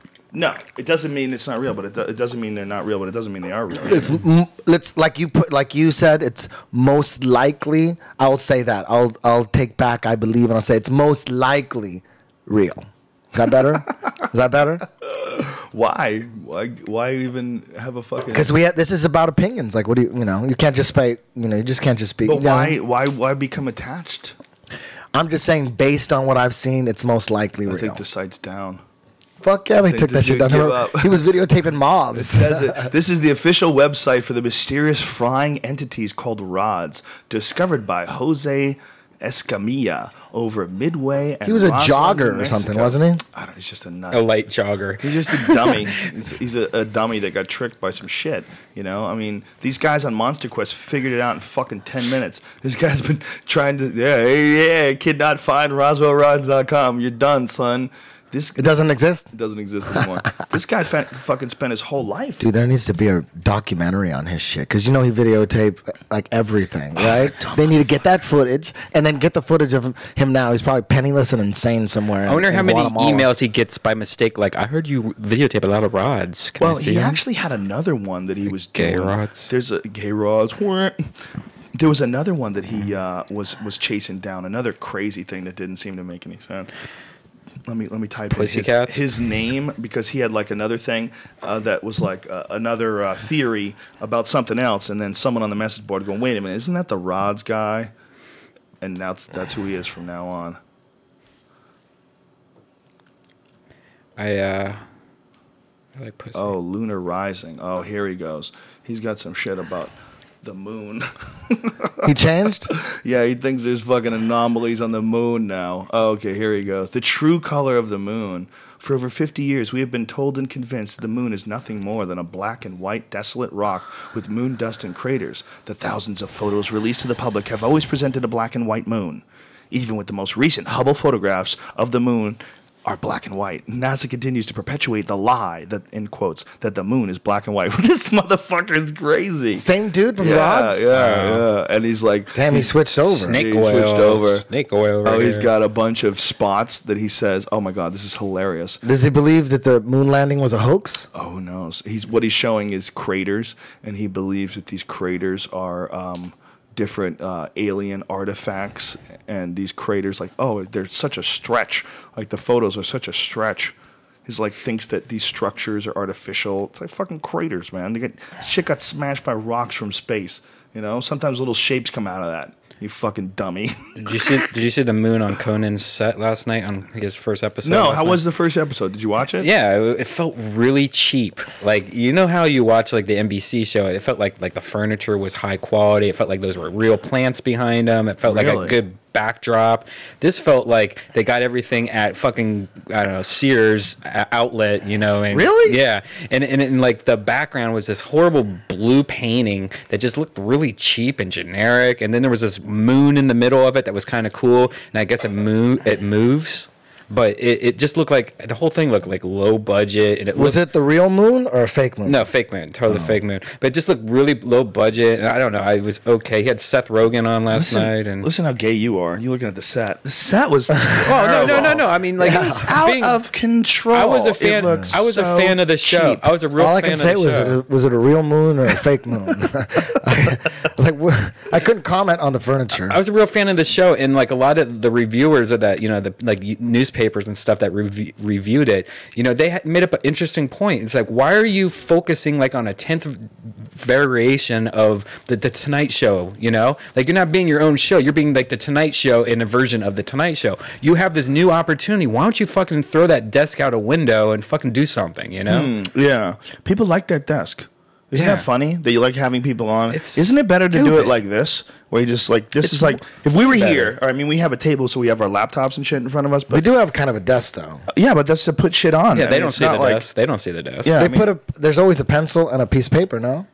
Huh? Yeah, but And a they, I cup mean, of coffee? our viewers don't see the desk. Well, I mean, I guess it's cool that he has notes and everything, but they could put that on a teleprompter. I think there's some security to the desk because it's been there forever. It's just because you get boners when Pamela Anderson from 10 years ago is on. Yeah, it doesn't look cool if you're just Like in I a said, chair. Pamela, you got nervous when you're saying Pamela. Pamela. You were thinking I was about looking her at her being in boobs. front of you. I was thinking of her Oh, Pamela. How about they just Pamela. sit there on stage, no desk, and they're on a big lazy boy? You know Why what I don't mean? they just- they're just Right. chilling, and they got a headset on, and they're Well, just like you chilling. don't want to be too lazy though, because then the conversation won't be interesting. Why right? don't Conan just have a cool house and they like invite some cool people over, you know, and just Dude, hang that's- out? that's actually a good you know, idea. get some good cameras, have some good Tom quality behind Green? it, but just have Conan with his little beard going, "Hey, check out my garage. Just hang out in the garage and talk about your movie. What's your movie?" Well, the Huh? problem is that a lot of people like to be in the audience, and they like to have an audience there. It makes the comedy Wow, play up. 200 people are sad. Invite the does- 200 people via Skype. That's cool, right? That'll work. I mean, you know, John Heffron's doing like comedy shows through Skype. Yeah. Something like Skype. It's a new form of video conferencing Right. technology, but he sits in a room and there's all these screens around him, and he's like performing for all these other people that are in the room with him. Yeah, it's pretty cool shit. It's actually, It's incredible. I hope that catches on. Not in front of an audience. No, he's doing some corporate gigs where he does them on a desk, and the desk there's cameras that come at him. Can you and- hear laughter? Yes, you Yeah. can hear everything. They're like all two-way. connected. Everyone's conference called up, and it's like 50, 100 How people in there. crazy! I mean, he's sitting there by himself in front of a laptop, and then there could be fucking the whole world listening, and then you could hear all their laughter. Can you imagine it's that? like a shower Like you have a curtain stereo system, and it's Well, he said it's really crazy because you could see when you set it up, you can see all these people in front of you. Right. Like you see them sitting. Like there's not just one screen. There's like a dozen screens in front of him, and he sees all these people in front of him. Yeah, it's like so a- it's almost like an audience. Yeah. whoa, Yeah, like whoa, crazy indeed. Audience at the shower ring convention. You know, Yeah, man, I'm not real interested in talk shows. You know, like when I had heard about it, I was like, I'm not going to really watch it. It's like a podcast, you know. Yeah, they but had it's to- not because it's 7 minutes and all they're Right. doing is talking about their movie. Absolutely. They're talking about their. I mean, how often does someone have a really interesting story? It's not usually. Most of the time, they're just pimping their shit. You know, they'll have a little, so what's been going on? Oh, we recently had our second baby. See, to me, Yay. it's good because you lay in bed and you're kind of like watching the news, kind of, like it's like the news, but mixed with humor, Right. So it's kind of more just like like I wouldn't watch it if it was like 8 p.m. Right. I mean, I like them. I mean, they're okay, but I don't go out of my way to see them. Right. I prefer the Jon Stewart show, honestly. I think that the Daily Show, the way he does it, is the best way. He has a lot of shit that he fucks around with, like his monologues and his like making fun of things in the news. Even though it's all political for the most part, I think he hits the mark more than anybody. He makes me laugh out loud more than anybody. Did you guys already talk about the Galphagonakis weed smoking incident on the Jon Stewart show? No, You guys- we didn't. Do you know what happened? Yeah, he smoked pot. He pulled out a joint. It was actually the Bill Maher show. It was? Yeah, It wasn't Jon Stewart? No. It was, Okay. Okay, I was off. Real time, but and then the executive said that it wasn't real pot, that it was a prop. Okay. They had to say it. Yeah, but why do they have Why to do they say even it? have to say it? Why do they have to say it's not real? It's like The kids. this is the first podcast we've done since Proposition 19 did not pass, and so there's a lot of there's a lot of shit going on right now in this country. There's a lot of shit going on with pot and disinformation and people thinking that somehow or another, if you have pot and it's more accessible than it is now, that the world's going to fall apart. It's sad. I never thought when I was a little kid that we'd be here in now 2010 and this would still be up for debate. Yeah, but you have to also know that it's never going to. It's not going to pass that easily unless it's like an iPhone app, one single button. All these people, instead of having to register and then go take off work or go towards your lunch and vote. But you have and to wait do in that, line. otherwise it'd be too much fraud. Yeah, but in like 10 years they're going to figure it out. It's going to be on your fucking pagers. Maybe, but maybe there's probably some incentive to keep it complicated because the more complicated they keep it, the absolutely. less people Yeah. vote, and the more Yeah. it's political aficionados that are in the mix instead of just the casual person. I knew that was going to happen, though. Did you? Yeah, I wasn't shocked at all. That was just like gay marriage. You thought that was going to pass, but then You know what's shocking to me, man? When the polls are right. Because I'm like, how are they? You know, who the fuck answers polls? You know, have you ever answered a poll? Polls like online? Yeah, or if anybody called you up and you talked to them, or Yeah, all the time I do polls. do you really? Yeah, and like if you're on TMZ and it's like, does Mel Gibson's butt look fat? Yes or no? I'm going to take the extra click to see no, just to see what the answers are. Don't really? You? Yeah, don't you? No. First of all, those aren't real polls. What I mean about a poll is like you go somewhere and it's a multiple page thing where it asks you a bunch of questions. I don't do that much. Or even a few questions, like 10 questions. Sometimes, like once in a while, like if a product that I really like, that you get that spam email with like, please answer 10 questions for us. Do you really? If it's a company I like, I'll give them. I'll take the extra minute. Damn. Wow, Why look not? at you, Brian. Why not? Not you. Anything not that I could do to help the products that I like, like if it's like, whatever, Apple. Well, you do that. Like you like make little videos and shit when you like a product. Yeah. The last poll I took was like, who's the best submission artist in MMA? Shinnoyoki, BJ Penn. Oh, in MMA. Yeah. Well, Marcel's not really in MMA, right, anymore. He did Is MMA done? once. Is he done, though? Probably. Yeah. He's making so much money in jiu-jitsu. He doesn't need to go through all that shit. He's making a teaching? Yeah, dude. His website, man. Yeah? God damn. He charges $30 a month to get his techniques. 30. Yeah. That's a lot of fucking extra thousands a month. That dude who set it up, that chess master, Josh, I think his last name is Waitskin. I don't remember exactly how to pronounce his name. Bobby Fischer? Yeah, he's the one from the video, Searching for Bobby Fischer, the movie. It was all based on him. And he was a child chess prodigy, and now he's transferred that into becoming a jiu-jitsu guy. He loves jiu-jitsu, and he treats it just like chess, where there's a bunch of openings and a bunch of different counters, and he has them broken down. So he has the website really like systematically organized the way you would organize like chess practice. So it's pretty fucking interesting, that someone who's a chess genius, I mean, that kind of a mind, that kind of retardation. What's the word? It's not retardation. Strategic. That kind of a strategic mindset applied to jiu-jitsu is kind of interesting. I bet, if you were making free money, just like $20K a month, which is probably in the area, doing nothing, why would you do MMA? That money's just flowing the fuck in. He doesn't want to do it. You know what I mean? He doesn't need to. He can just stick to being the greatest jiu-jitsu player of all time. Well, I would really love to see just professional jiu-jitsu, because I've always said that, one of the best things about jiu-jitsu, watching jiu-jitsu, is you don't have any guilt. Even though you're watching dudes get jacked, and even if you jack a guy, there's no guilt. It's because like when you knock somebody out, or you hurt somebody, or even you watch someone get knocked out, at least part of my brain is like, that guy just got fucked up. There's like a part of that guy that's not going to be the same again. And like he got hit by a car or something. Yeah. I mean, someone gets really fucking head kicked. When Gonzaga Krokop, when he head kicked Krokop and knocked him out, I remember I had to interview Krokop afterwards, and he was just, it really was a dumb idea to interview him. I should have probably protested, but we always interview the winner and the loser, and he was up, and they said, okay, interview the loser, so I just automatically went to it. But as I was talking to him, I'm like, this poor guy should not be getting interviewed right now. This guy just, he just got knocked unconscious. He's not exactly sure what happened, and I'm asking him questions. When you see something like that, man, you go, wow, there's a fucking price. But jiu-jitsu never feels like there's a price. Guys get jacked, and even if they get hurt, like, he's going to be okay. And most of the time, 99% of the time.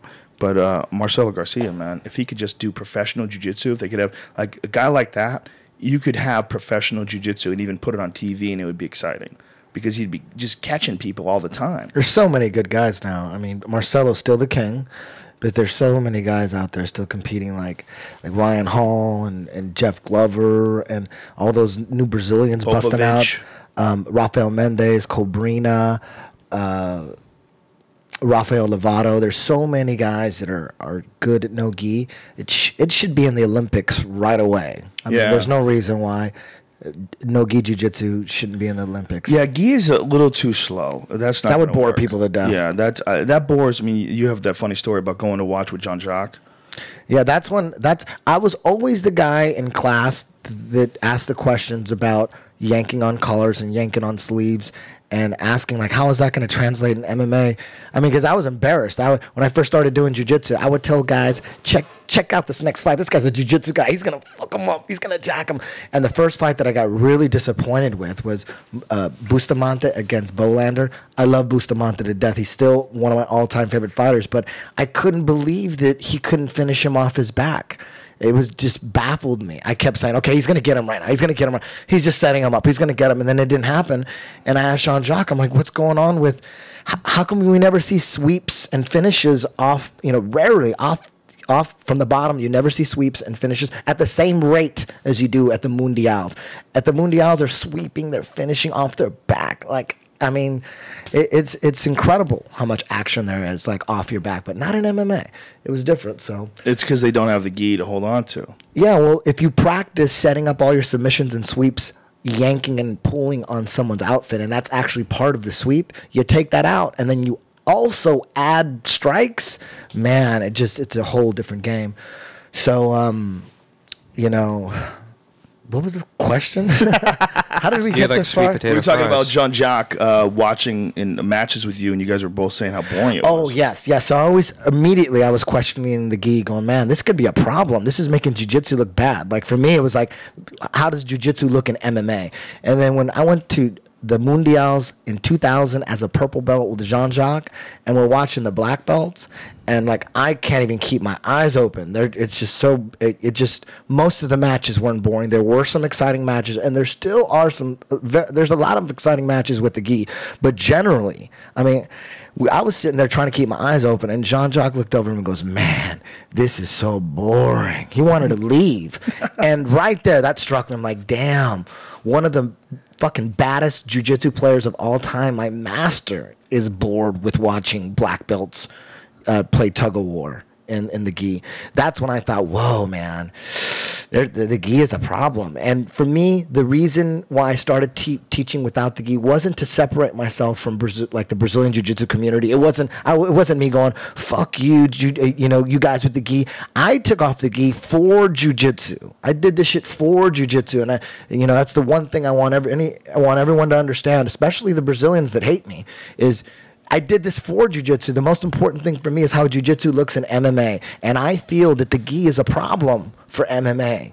So I decided when I opened up a school, I want to try to bring jiu-jitsu back. I'm going to do whatever I can personally, whatever I can do to bring jiu-jitsu back in MMA. Well, you did it also because you think that's the most effective way to do it in MMA. I mean, yes, no, of course. I thought it was the most effective way, and I'm doing it for jiu-jitsu. I feel that if everyone lost the gi like 10 years ago and just focused on no gi submissions, setting up everything in the clinch, setting everything up with overhooks, underhooks, and head control, as opposed to setting everything up with yanking and pulling collars and sleeves. If we would have started everybody 10 years ago, we just killed the gi. If Helio would have said, no more gi, we need to come back, we need to dominate MMA again, man, the world would be a different place. We would see 100 Shinya Aokis, 100 Javi Vasquez. Did you see what Ryan Hall said recently? He had a thing about how he doesn't play guard anymore, that all he's concerned with now is if he winds up on bottom, is sweeping, getting on top to finish. That's beautiful if you can do it, but what about the guys you can't sweep? Yeah, he's saying that you can't. He's saying that you can't rely on your guard anymore. Well, you can't rely on sweeps all the time either. But you're going to be on your back regardless. And if you could sweep them, most of my game is all about sweeps. I'm all about sweeping and getting on top. But you have to prepare for the worst case scenario, a guy that puts on your back and you can't sweep him. You better have a wicked finishing game off your back as well. You got to have both. You can't finish everybody from your back, and you can't sweep everybody. But if a dude stuffs all your sweeps and he stuffs all your finishes, he's just better than you. That's it. But you got to have as much game as possible. I'm amazed that somebody hasn't stepped up and tried to make a professional jiu-jitsu league. I know Rico Ciparelli did that thing for a little bit, but he was having a hard time with it. But I think it's more popular now than it was then. Well, the problem with the Rico Ciparelli promotion, which was Professional Submission League, PSL, great concept. He just had like 8 super fight matches, man. He had Marcelo in there against Jake Shields. He had Marcelo in there against Cameron Earl.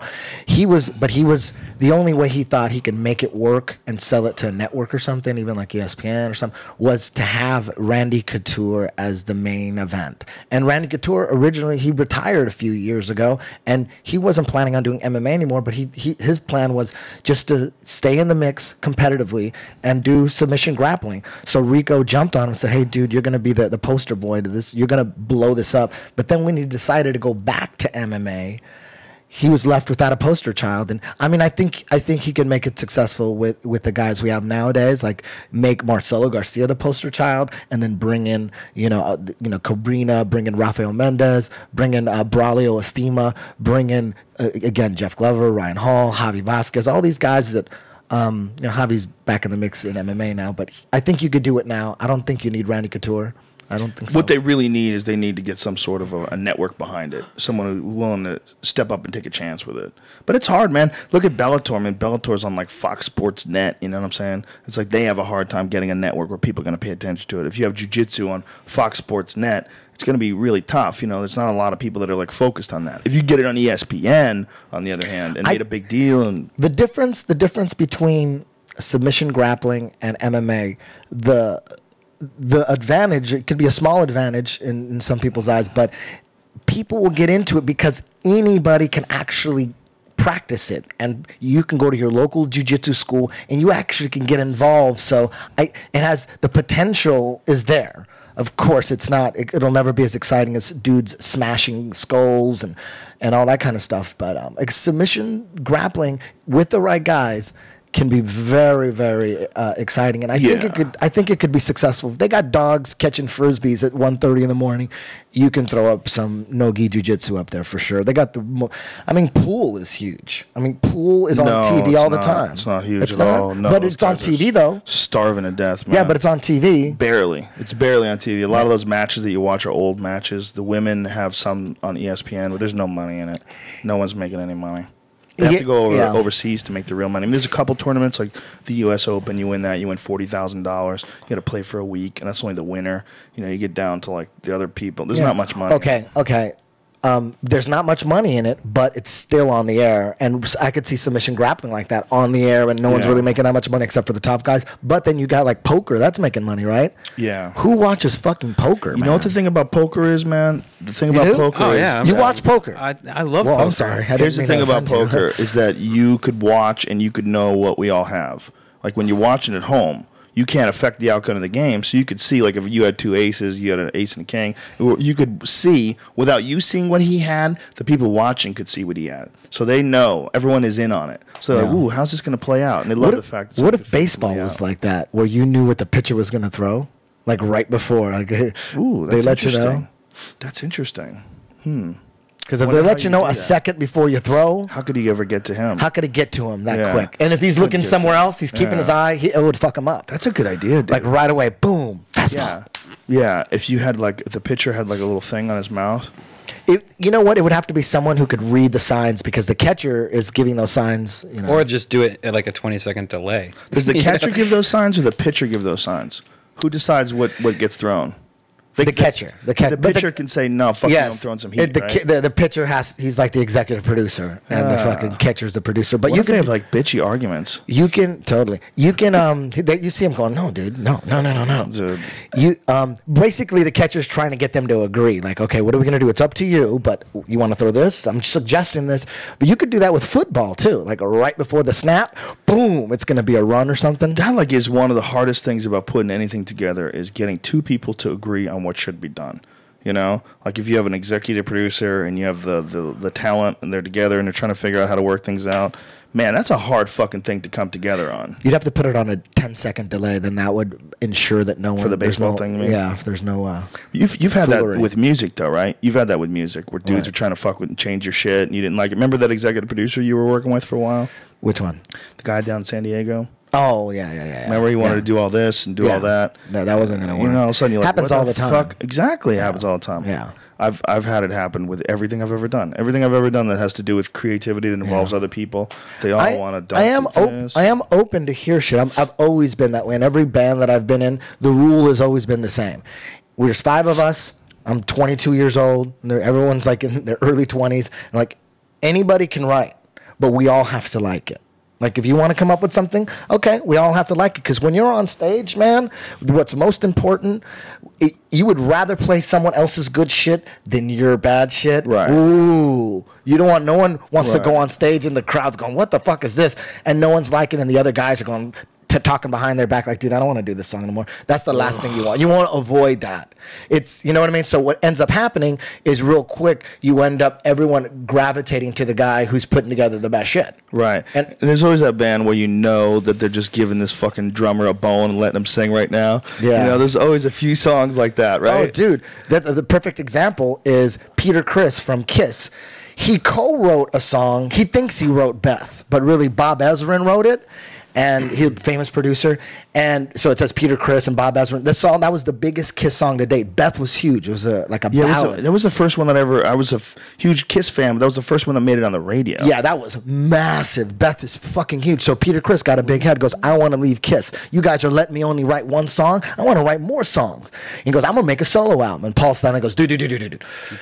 We'll all make solo albums and we'll put them together, but let's not break up. Make a solo album. That's cool. We'll all make solo albums. So they all put out solo albums at the same time. Peter Criss's album, the guy who wanted to leave to make the solo, was not only the worst of the solo albums, but it's the worst Kiss album ever. He's known for the worst Kiss album ever. No Kiss fan has ever said they like that album. Really? It's that bad. It's that bad. It's really bad, dude. It's really, really, really bad. So he's not in the band anymore, but there's a fake Peter Criss now? The way they did it originally, when the Peter and Ace left, they replaced them with new characters. Like Eric Fox came on to replace Peter Criss as the Fox. Vinnie Vincent came on to replace Ace Frehley as the Egyptian god or something. But then they finally took the makeup off. They went like 10, 15 years without makeup. And then when they put the makeup back, they got Peter and Ace, the original guys, back. They did a couple reunion tours, and the exact same thing happened. Peter fucked up, Ace fucked up, so they kicked him out. But Fox? This time, What happened to the Fox? Where'd that guy go? he died actually. Oh. But when they did the reunion tour, you got to bring back the original guys, because that was two other guys that were. Check out this picture. It's Ace Frehley tattooed on this guy's side. He was a bartender or a server at the Cap City Comedy Club. That's awesome. Kid named Bobby, and he ran into Ace Frehley, and he was drunk, and he was talking all this shit to Ace Frehley, and Ace Frehley goes, "Fuck you, kid." So he gets Ace Frehley's picture tattooed on him with "Fuck you, kid." Let's put it up here. So That's amazing. you can see it. But I'll put it on my Twitter later today. But he got this fucking tattoo of Ace Frehley tattooed his whole side of his body is permanently a big picture of a shitty one too of Ace Frehley where it says "fuck you, kid" underneath it. That's incredible. So when they decided to do the reunion, they got the original guys, Ace and Peter. It's been like 15 years. Of course they wanted to do it. They realized, fuck, we fucked up. God damn it, why do we leave Kiss? And get kicked out at the same time. It's like both. They both got back in. The reunion tours were massive. They did a couple, and then Peter started fucking up, and Ace started fucking up somehow. They left. So instead of getting new guys with new characters, they got new guys to play Ace and Peter. Wow. Didn't know And that. they kept introduce the guys and say as No, they never do did something. that. They never did that. No? They don't They didn't tell have to anybody go who they that. are? No, they never pretended like that was the real Ace and that was the real Peter. Maybe they did the first few shows. Maybe they tried to do some No, shenanigans. I'm not saying they did shenanigans. They said, and now starring as Bang, and they say the guy's name. I don't know. They've never done. don't say They've the never guy's said. name at all? No, they said the real guy's name. Because what happened is when they did the reunion tour, Eric Singer, the non-makeup Kiss drummer, and Bruce Kulick, the non-makeup Kiss guitar player, they got left in the behind and go, we're going to do a reunion tour and blow this shit up. This non-makeup band ain't happening. But when Peter left, they got the non-makeup dude, Eric Singer, to play Peter. Whoa. So he came in, and he always said he was Eric Singer, but they know that a lot of the fans that are coming, they don't even know the difference. Oh man, I liked Kiss way when I was a kid. I'm gonna go check out Kiss. They're fucking cool, man. Rock and roll all night. They have no idea. They realize they never hide it. They never deny it. But they know that it doesn't really matter. They're just gonna come up. We're gonna say that's Eric Singer. We're gonna say that's Tommy Thayer playing Ace, but most of the people aren't even going to notice. What was the deal with Ace Frehley and Peter Criss? Why couldn't they get it together? The exact same thing. Drugs? And alcohol. And Peter, and they're getting old too. Peter was not a very good drummer back when he practiced a lot. Oh, really? And it's like jujitsu, man. You don't fucking keep practicing, you lose your chops. A drummer has to be like a fucking machine, literally on time. Right. And Peter and Paul and Gene have never stopped touring. They never stopped putting out albums. Those guys are machines. They could sing their ass off and they could play.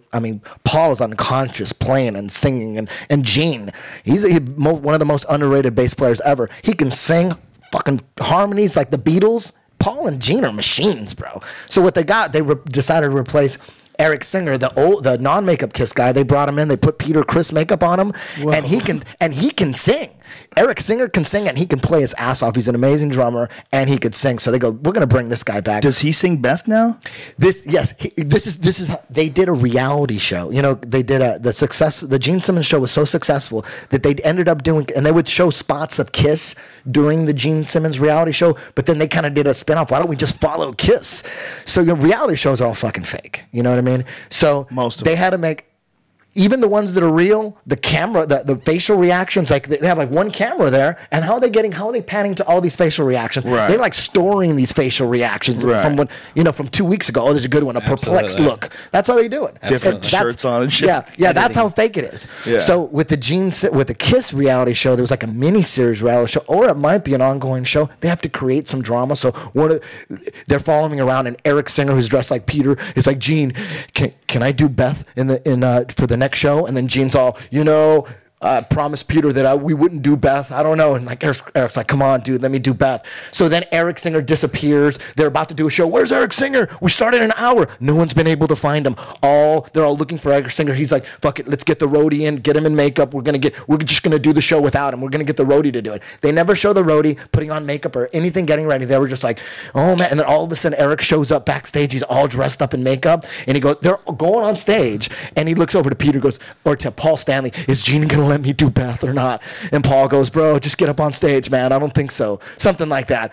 It's just all ridiculous, dude. It's Fake drama, and then he sings it. Yeah, I didn't even get that far. It was ridiculous. It was ridiculous, man. Having them argue backstage about singing Beth. Is there a way to do a reality show and not have fake shit? Yeah, called no editing allowed.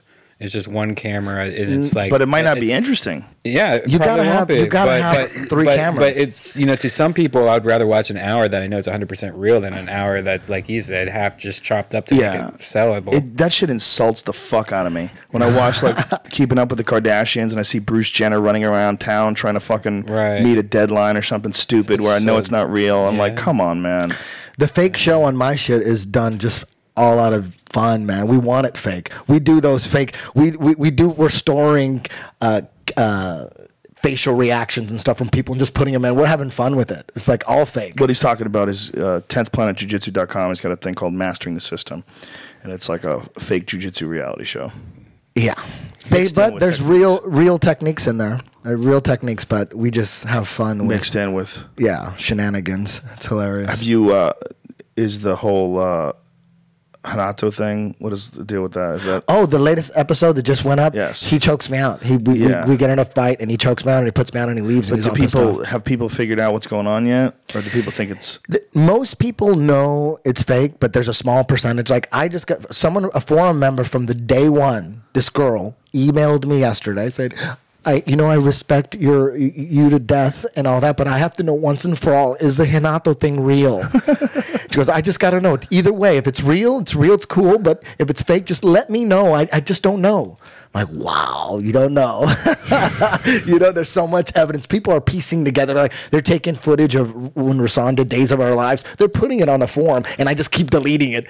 Any evidence, I just delete. Just delete. Well, it's a tricky thing, man, when people fake it. When people fake anything. That video I just saw the other day of Alan Belcher punking you. You ever see that video? Yes. After you punked I haven't seen it. No. You haven't seen it?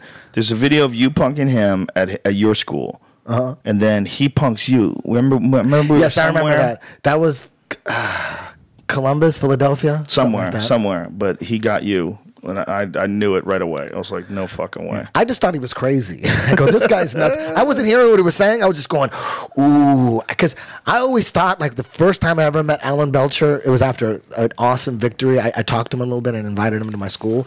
I thought he was I thought, man, this guy can snap. He seemed like a snapper. Like, he would just, like, I seen him. I'm like, damn, I'm like a little scared of him. I didn't really know him. It just, in the first time we met, he had just beat someone's ass. His lip was all fucked up and it was quivering. He had a cut lip and it was quivering. And I'm like, dude, I would love to show you some rubber guard shit, and come on down to the gym. And for a second, I thought, man, this guy, he could snap on me. He ended up being a super fucking sweetheart. He's totally cool. I love Alan Belcher. But when he tried to punk me, What was the premise of it? I I don't don't remember. remember. He got mad about something. I don't remember. But I remember as soon as it started coming, as soon as it happened, he was screaming. I turned to the camera and went, "No." Like he was trying to fight you. No, it wasn't me. What was he saying? I was on the outside. You were trying to keep him from getting mad about something. I think he was gonna start a fight with a bouncer or something. He was getting nuts with a bouncer, and I was going, "Oh no, fuck, we got a crazy motherfucker on our head. He's gonna fight a bouncer right now." That is a problem. If you hang out with a certain number of MMA fighters, there's a few, always one or two that's a loose cannon. You never know. A couple of drinks get in them, shaking it. Junie Browning was at my school last night. Is he? How's he doing? He's totally cool, man. I love Junie Browning, but before I actually met him, he was the only guy ever that I saw on The Ultimate Fighter. And, we're always backstage running into these guys all the time. And the new season comes on, I go, oh, I got to remember these dudes because I'm going to be running to them all the time. I don't want to not know their names and feel like a total douchebag. So I'm like, watching the show, studying their fighting techniques, seeing what kind of fighter they are and what kind of personality they have. When they showed Junie Browning on top, I thought to myself, man, this guy can snap on anybody. I don't want to get to know this guy. I made the decision in my head, don't get close to that guy. That guy will snap on you. We were in Las Vegas. We were eating at the 9 at the Palms. Yes. And he was a really nice guy. And then what happened was... And he was a big fan of yours. And I tried to avoid him. I didn't even want to talk to him. I just thought from the show, they made him seem like a total lunatic, right? So...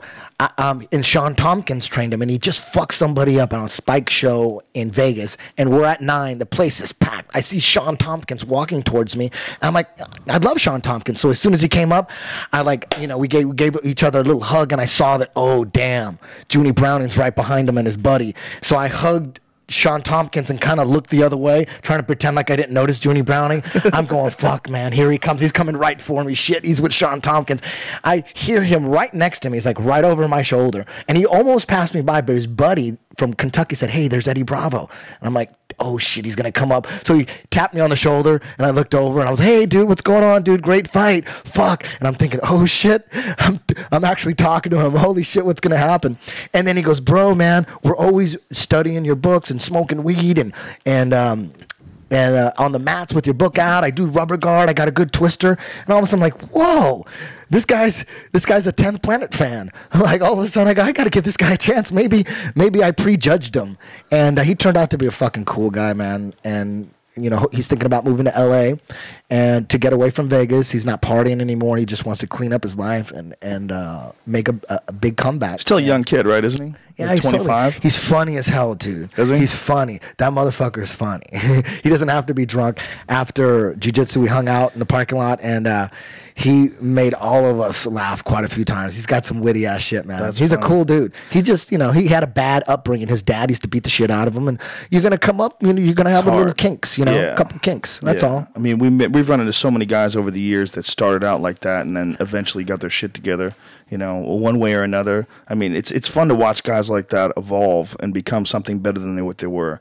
Yeah. Like Chris Lieben, perfect example of a guy who started out as kind of a brawler, and now he's like a fucking, like, after he put Aaron Simpson away, like, he's like a seasoned motherfucker now. Triangled Akiyama. Yeah, for real. Yeah. Chris Lieben's a bad man. He's smart, man. Yeah. And I believe that Junie Browning, I really believe that he's too smart to throw his life away. He's that smart. If he was an idiot, he might just keep fucking up. Well, he would benefit from hanging around you, man. If you understand troubled childhoods and channeling that shit into something positive and being around positive people, man, that's the most important thing for having a positive life. Being around a bunch of other people that are on the same wavelength as you and are trying to do the same shit. And that's one of the cool things about 10th Planet Jiu-Jitsu in Hollywood is that everyone is super positive there. And it all trickles down from you.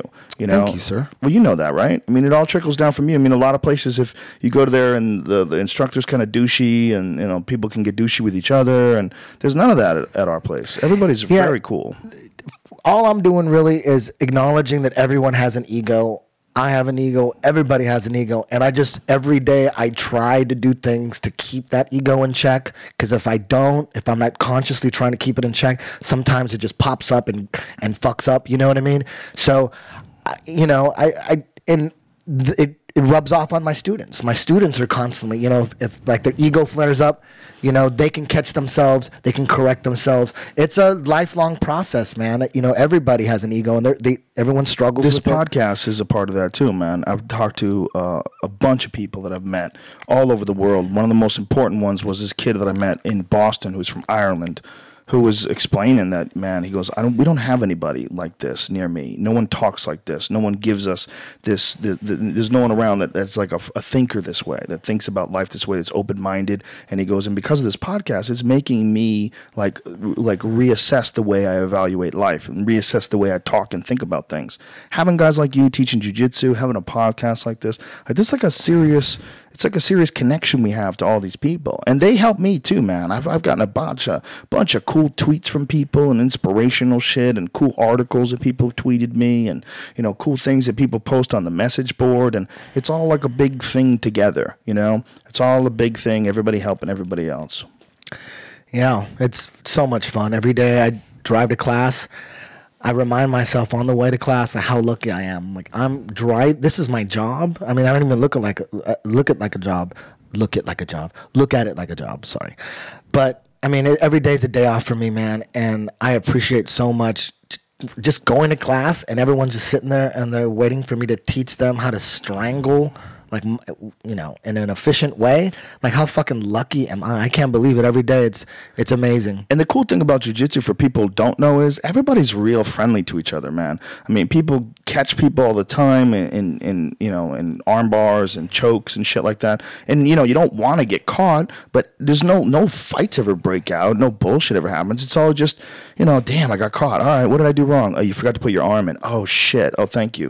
And, yeah, you know, it's a massive misconception about jiu-jitsu that jiu-jitsu classes are a bunch of meatheads, they're douchebags, they're dickheads, and they think it's like we train in a cage, and it's a bunch of computer nerds that are playing the ultimate virtual reality game. Because if you're into video games and like killing someone by pressing a button, but no one's really dying, but you enjoy that feeling, jiu-jitsu is the ultimate virtual reality video game. It's where Wii is going to end up. The Wii is feeling more like a baseball bat, like a golf club. How about you can actually kill people, you know, theoretically, or, you know, with jiu-jitsu, you put someone in the choke, they tap out.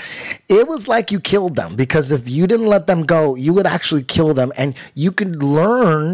It's anybody. There's so many jiu-jitsu schools all over the world. You can learn how to systematically and scientifically break limbs and put people to sleep. There's like over 20 different ways you can put someone to sleep just with the neck. You know, there's probably more. I'm just guessing, at least 20. All these different chokes, so many different variations of guillotines and darces and Japanese. And it becomes just a really fun game too. It's an amazing game. Yeah. It's a killing game where, I mean, I hurt my arm like a couple of weeks ago, you know, but like, you know, for the most part, when you get involved in like serious rolling with somebody, everybody's fine when it's over. You know, you get caught with something, you just tap, and 99% of the time you're fine. Every now and then you'll get something will get tweaked, or your knee will get twisted. I know you had a knee problem that happened recently. Both my knees are fucked up. But it's so fun. You never think about stopping doing it. You just think, man, I can't wait for myself to heal up. Exactly, so I can get back in. You're like, fuck. Like when you tweak something, you're like, God damn it, I'll probably be out in a couple weeks. Yeah. Shit. And it's just fun. It's so much fun. I mean, think about this. You have to work out. Everybody has to work out. If you're in perfect shape, you have to maintain. You have to keep working out. Why not work out and learn how to take people out, put them to sleep at the same time? And it's the ultimate video game. Yeah. It's exercise. You learn some serious self-defense that can come up at any time in your life. It's valuable, and it gives you so much confidence, and it's so much fun. It kills video games. It's like and then you meet a lot of great people that have their ego in check, because if you don't have your ego in check, then those people don't survive. Jiu-jitsu, the tapping is an ego, a douchebag filter. the tapping, because dudes that are just where their ego rules them. They can't jump on the mat and get tapped out. They run from it, or they get on the edge of the mats. They're like, no way am I gonna let people tap me out, and they don't know what's going on, but subconsciously the fear of being dominated and tapping out by losing, looking like a weakling, that scares people away. You got to look at it like you're just learning. Of course you're gonna get tapped out in the beginning, and the more you come, the more dedicated you are. As time passes, you start tapping dudes out occasionally, but still you're usually tapping. You're a beginner, but ultimately 1 or 2 years, man, you can minimize those taps, and you're learning. If you did jiu-jitsu for 2 years, the odds are in a street fight, one-on-one, the odds are way on your side. Anything could happen in a street fight, but man, a guy that's trained jiu-jitsu 2 years against a guy who has zero training on the ground, Another great aspect of it is that it calms down your body, and it makes you realize how much of an influence stress and just the fact that we have this ancient chimpanzee hardware in our system. Our bodies are set up for hunting and gathering and carrying things, and our bodies are set up to exert a certain amount of energy, and if you don't exert a certain amount of energy with your body starts to betray you, and you start to get really stressful, and you start to snap at things that you wouldn't ordinarily snap at, or you shouldn't rationally be upset about. It allows you to put things into perspective. It calms your body down. That's very important, man. Yeah, I mean, Are you saying jiu-jitsu is better than Quake? Are you going to start that again, Brian? There's a bunch of people put a bunch of videos of cool video games that are out there, man. And fuck, like to try to tell me that there's all these different video games. Man, there's some insane shit. There's this one, I don't know the name of it, but they were, it looked like they were in the jungle, and they were like near some, it looked like some Mayan temples and shit. The graphics are insane. Russian Attack? I don't know what it is, man. I don't know what it is. I don't remember what it was someone put just, a demo up, and then someone put Crisis. Fallout, I bet. I don't know what it was, but the demo was insane. And then Crisis was another one. It was pretty interesting. A bunch of dudes running around shooting people. But then I went to watch a video of Quake online, and I go back to what I said. Nothing can fuck with Quake. It's just, I understand that these games are beautiful. I understand these games have all these cool things you can do. There's the latest version of Quake, though, right? It's Quake 4, yeah. Yeah, okay. All I want to do is fuck people up in one-on-one death matches. That's what I like to do. But yeah, you're that's not even talking. I understand what you're saying, man. No, I'm just saying that if you like death matches, they've taken the formula of death matches and just added on to it for the last 15, 20 years or whatever. How long? Well, Quake 4 was 2000 something. It was 2005 or 2006. All right, so for the last 5, 6. Maybe I should. I might not be. But they've just taken the formula. They even used the same engine on Call of Duty when it first came out, and they've just improved it. And a lot of these games, last week I wasn't talking about keyboard and mouse necessarily is better than controller argument. My point is that the games are better now. The games are better now. They're not geared towards the accuracy of a keyboard and mouse as much as they are geared for just having a fun experience in a video game. Yeah, there's a lot of auto aim going on. Well, it's not even auto aim. It's just easier to. People still do those driving games? Yeah.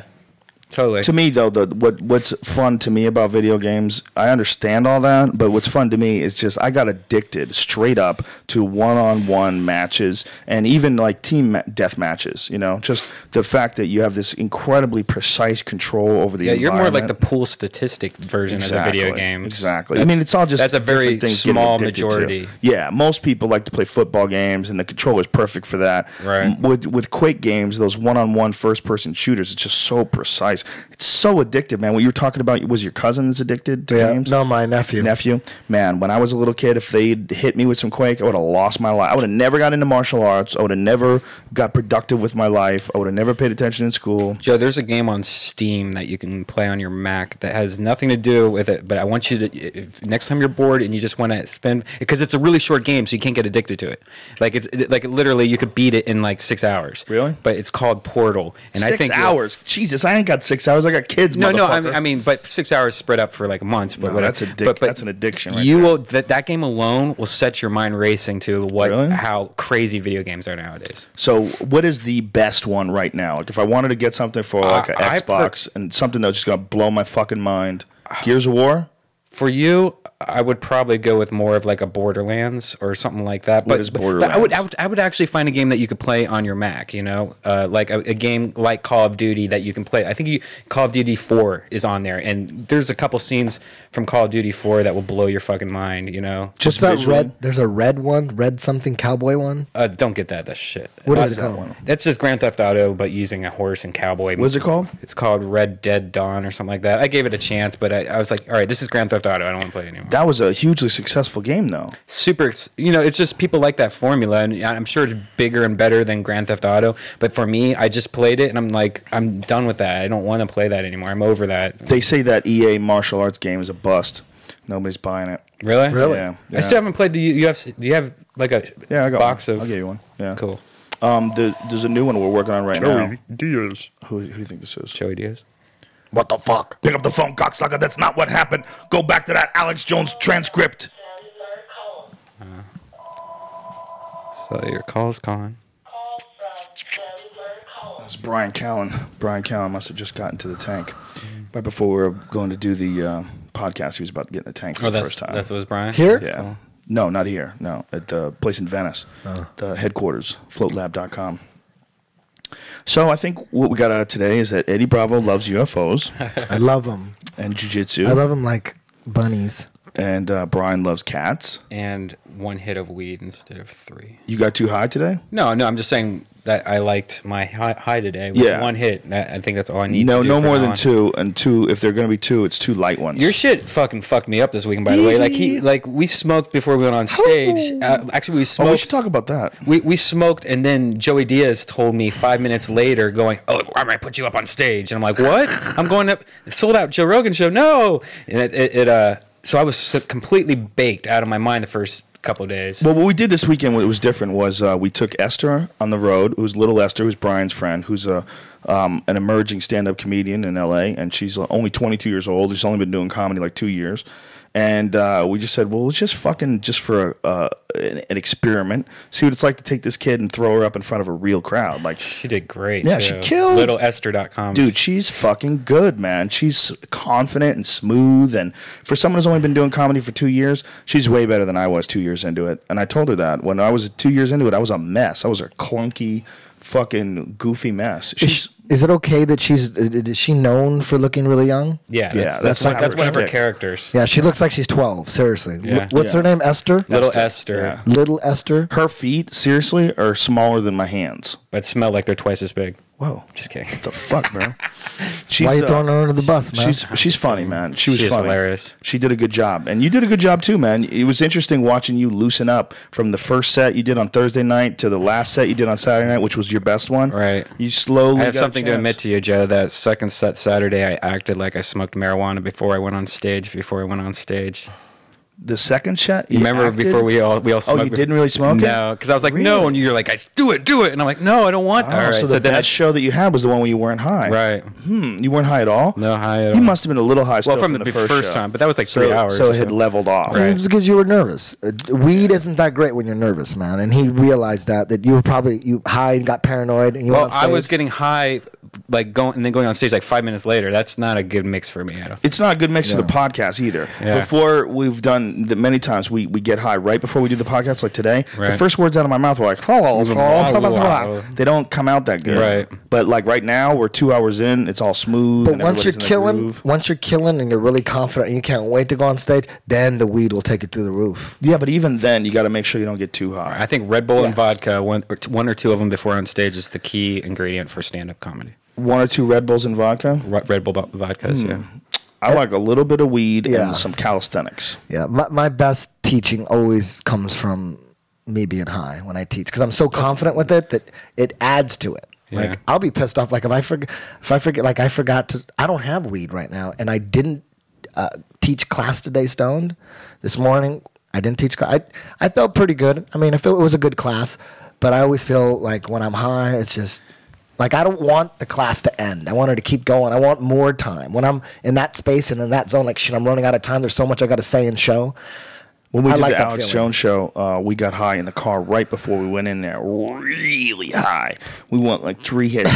Alex Jones' show would be cool, huh? Though. Well, it's bewildering though, because when we walked in, I walked in. Joe, they're about to devalue the dollar. They're going to take the dollar away. It's been proven. It's here in Forbes. They're X-raying your home. They're driving by in vans and they're taking photos of you irradiating your house with deadly radiation that can give cancer. These poor people. So it's like you go from right out of the car, everybody's laughing, we're talking shit, we're breaking down country music. There was like some ridiculous country music song, but lonely girls make the best lovers. Remember that? What's that? I don't know. We were laughing our asses off, and then you go right in there. Death, destruction, new world order, elites, global warming. What was he saying about radiation and all that shit? Dude, there's a crazy fucking real thing they're doing where they're driving through neighborhoods and they're blasting these cars with these super powerful X-rays from these vans. And they're looking inside vehicles. They have photos of this shit. It was in Forbes magazine. He pulls up the story and shows it to me, and they're doing it to houses too. They just drive by and point this fucking crazy X-ray gun at cars and see right through them. They show all these photos of people looking at like bricks of cocaine in the back of a van. I'm like, this is nuts, man. Like they can shoot X-rays. It just makes me really wonder though how like people go on the radiation, like what exactly how strong it is. Because like the other day I was talking to my dentist and he said like this radiation is about equal to standing next to a microwave. That's what he said? Yeah, something like that. I forget. I don't know what. So you should wear a lead vest when you microwave some popcorn? I don't know. I don't know what that's for, but that he said it's not that big a deal. That's why he's not wearing a lead vest, and. Well, the crazy thing is that there's radiation around us all the time, right? There's radiation like your coming cell from phone space is and microwaving your brain every time you put it up to your ear. no one knows what's happening with those, right? Yeah. So what happens though when you're in your car though and you got a hands free? Is that okay? Well, not when you have your phone between your crotch when you're driving. You're cooking your dick. There was a study released recently that said that laptops cook your balls. Oh yeah, they cook your sperm. That's totally Makes your sperm ineffective. If you have your laptop on your lap, Yeah, you're cooking your balls. Yep. but not up there. No, it's no, just beyond it's your 'cause of the lap. heat. The heat. Yeah. It cooks your balls. Yeah, I never put my laptop on my lap. Yeah, I got this thing for that very reason. So I got this little pad that like sits on the laptop. It makes it more comfortable anyway because the bottom is like soft, so it sort of molds to your legs. And with that note, you got that Italian song? No, it wasn't. It says Find it, YouTube man. user does not allow mobile views or something like that. What? Yeah. So sad. Is this it? That would have been the perfect ending. What is this you're playing? Fatboy Slim again. Another Fatboy Slim? Well, it's the same thing. It's like Sounds like you love him. It's like a 2-hour. If you go to his website, it's called Fatboy Slim Summer Mix, and it's just a free download. It's like a. I think you love 30 him like minutes. Eddie loves UFOs. I think I do too. Not that much. All right, ladies and gentlemen, thank you for tuning into the podcast. Next week, we're in Ann Arbor, Michigan. It's me and Tommy Segura at the Ann Arbor Comedy Showcase. You're going to have to find where that shit is. I don't know where it is. It's like an hour from Detroit. But we're doing 2 shows, 1, 8, and 10:30. It's on my Twitter. It's on joerogan.net. Thank you to the Fleshlight for sponsoring this podcast. As always, you can go to joerogan.net and enter into the code, I believe is Rogan, right? Yep, Rogan. And you get 15% off, so you Totally. can fuck that shit, It's yo. the best thing ever. Eddie Bravo, thank you very much for coming on. As always, Thank you my for having friend. me. And if people want to reach you, 10thplanetjj.com. That's it. And on Twitter, it's at Eddie Bravo. And of course, Brian Redban at Redban. If you want to tell little Esther that you were in Austin, Texas, and you thought she was awesome and you were so proud of her, she's little Esther. Listen to her on Adam Carolla tomorrow. Oh, okay. When is Live. that? I don't know. Just She's blowing the fuck up. The kid's blowing up. Yeah. She's on Adam Carolla. We had her here first, bitch. Yeah. We took her on the road. Yeah, she's talented. Some things are going to happen. Joey Diaz is Mad Flavor on Twitter. And thank you everybody. And that's it. We'll see you next week. Love you, bitches. See ya. later.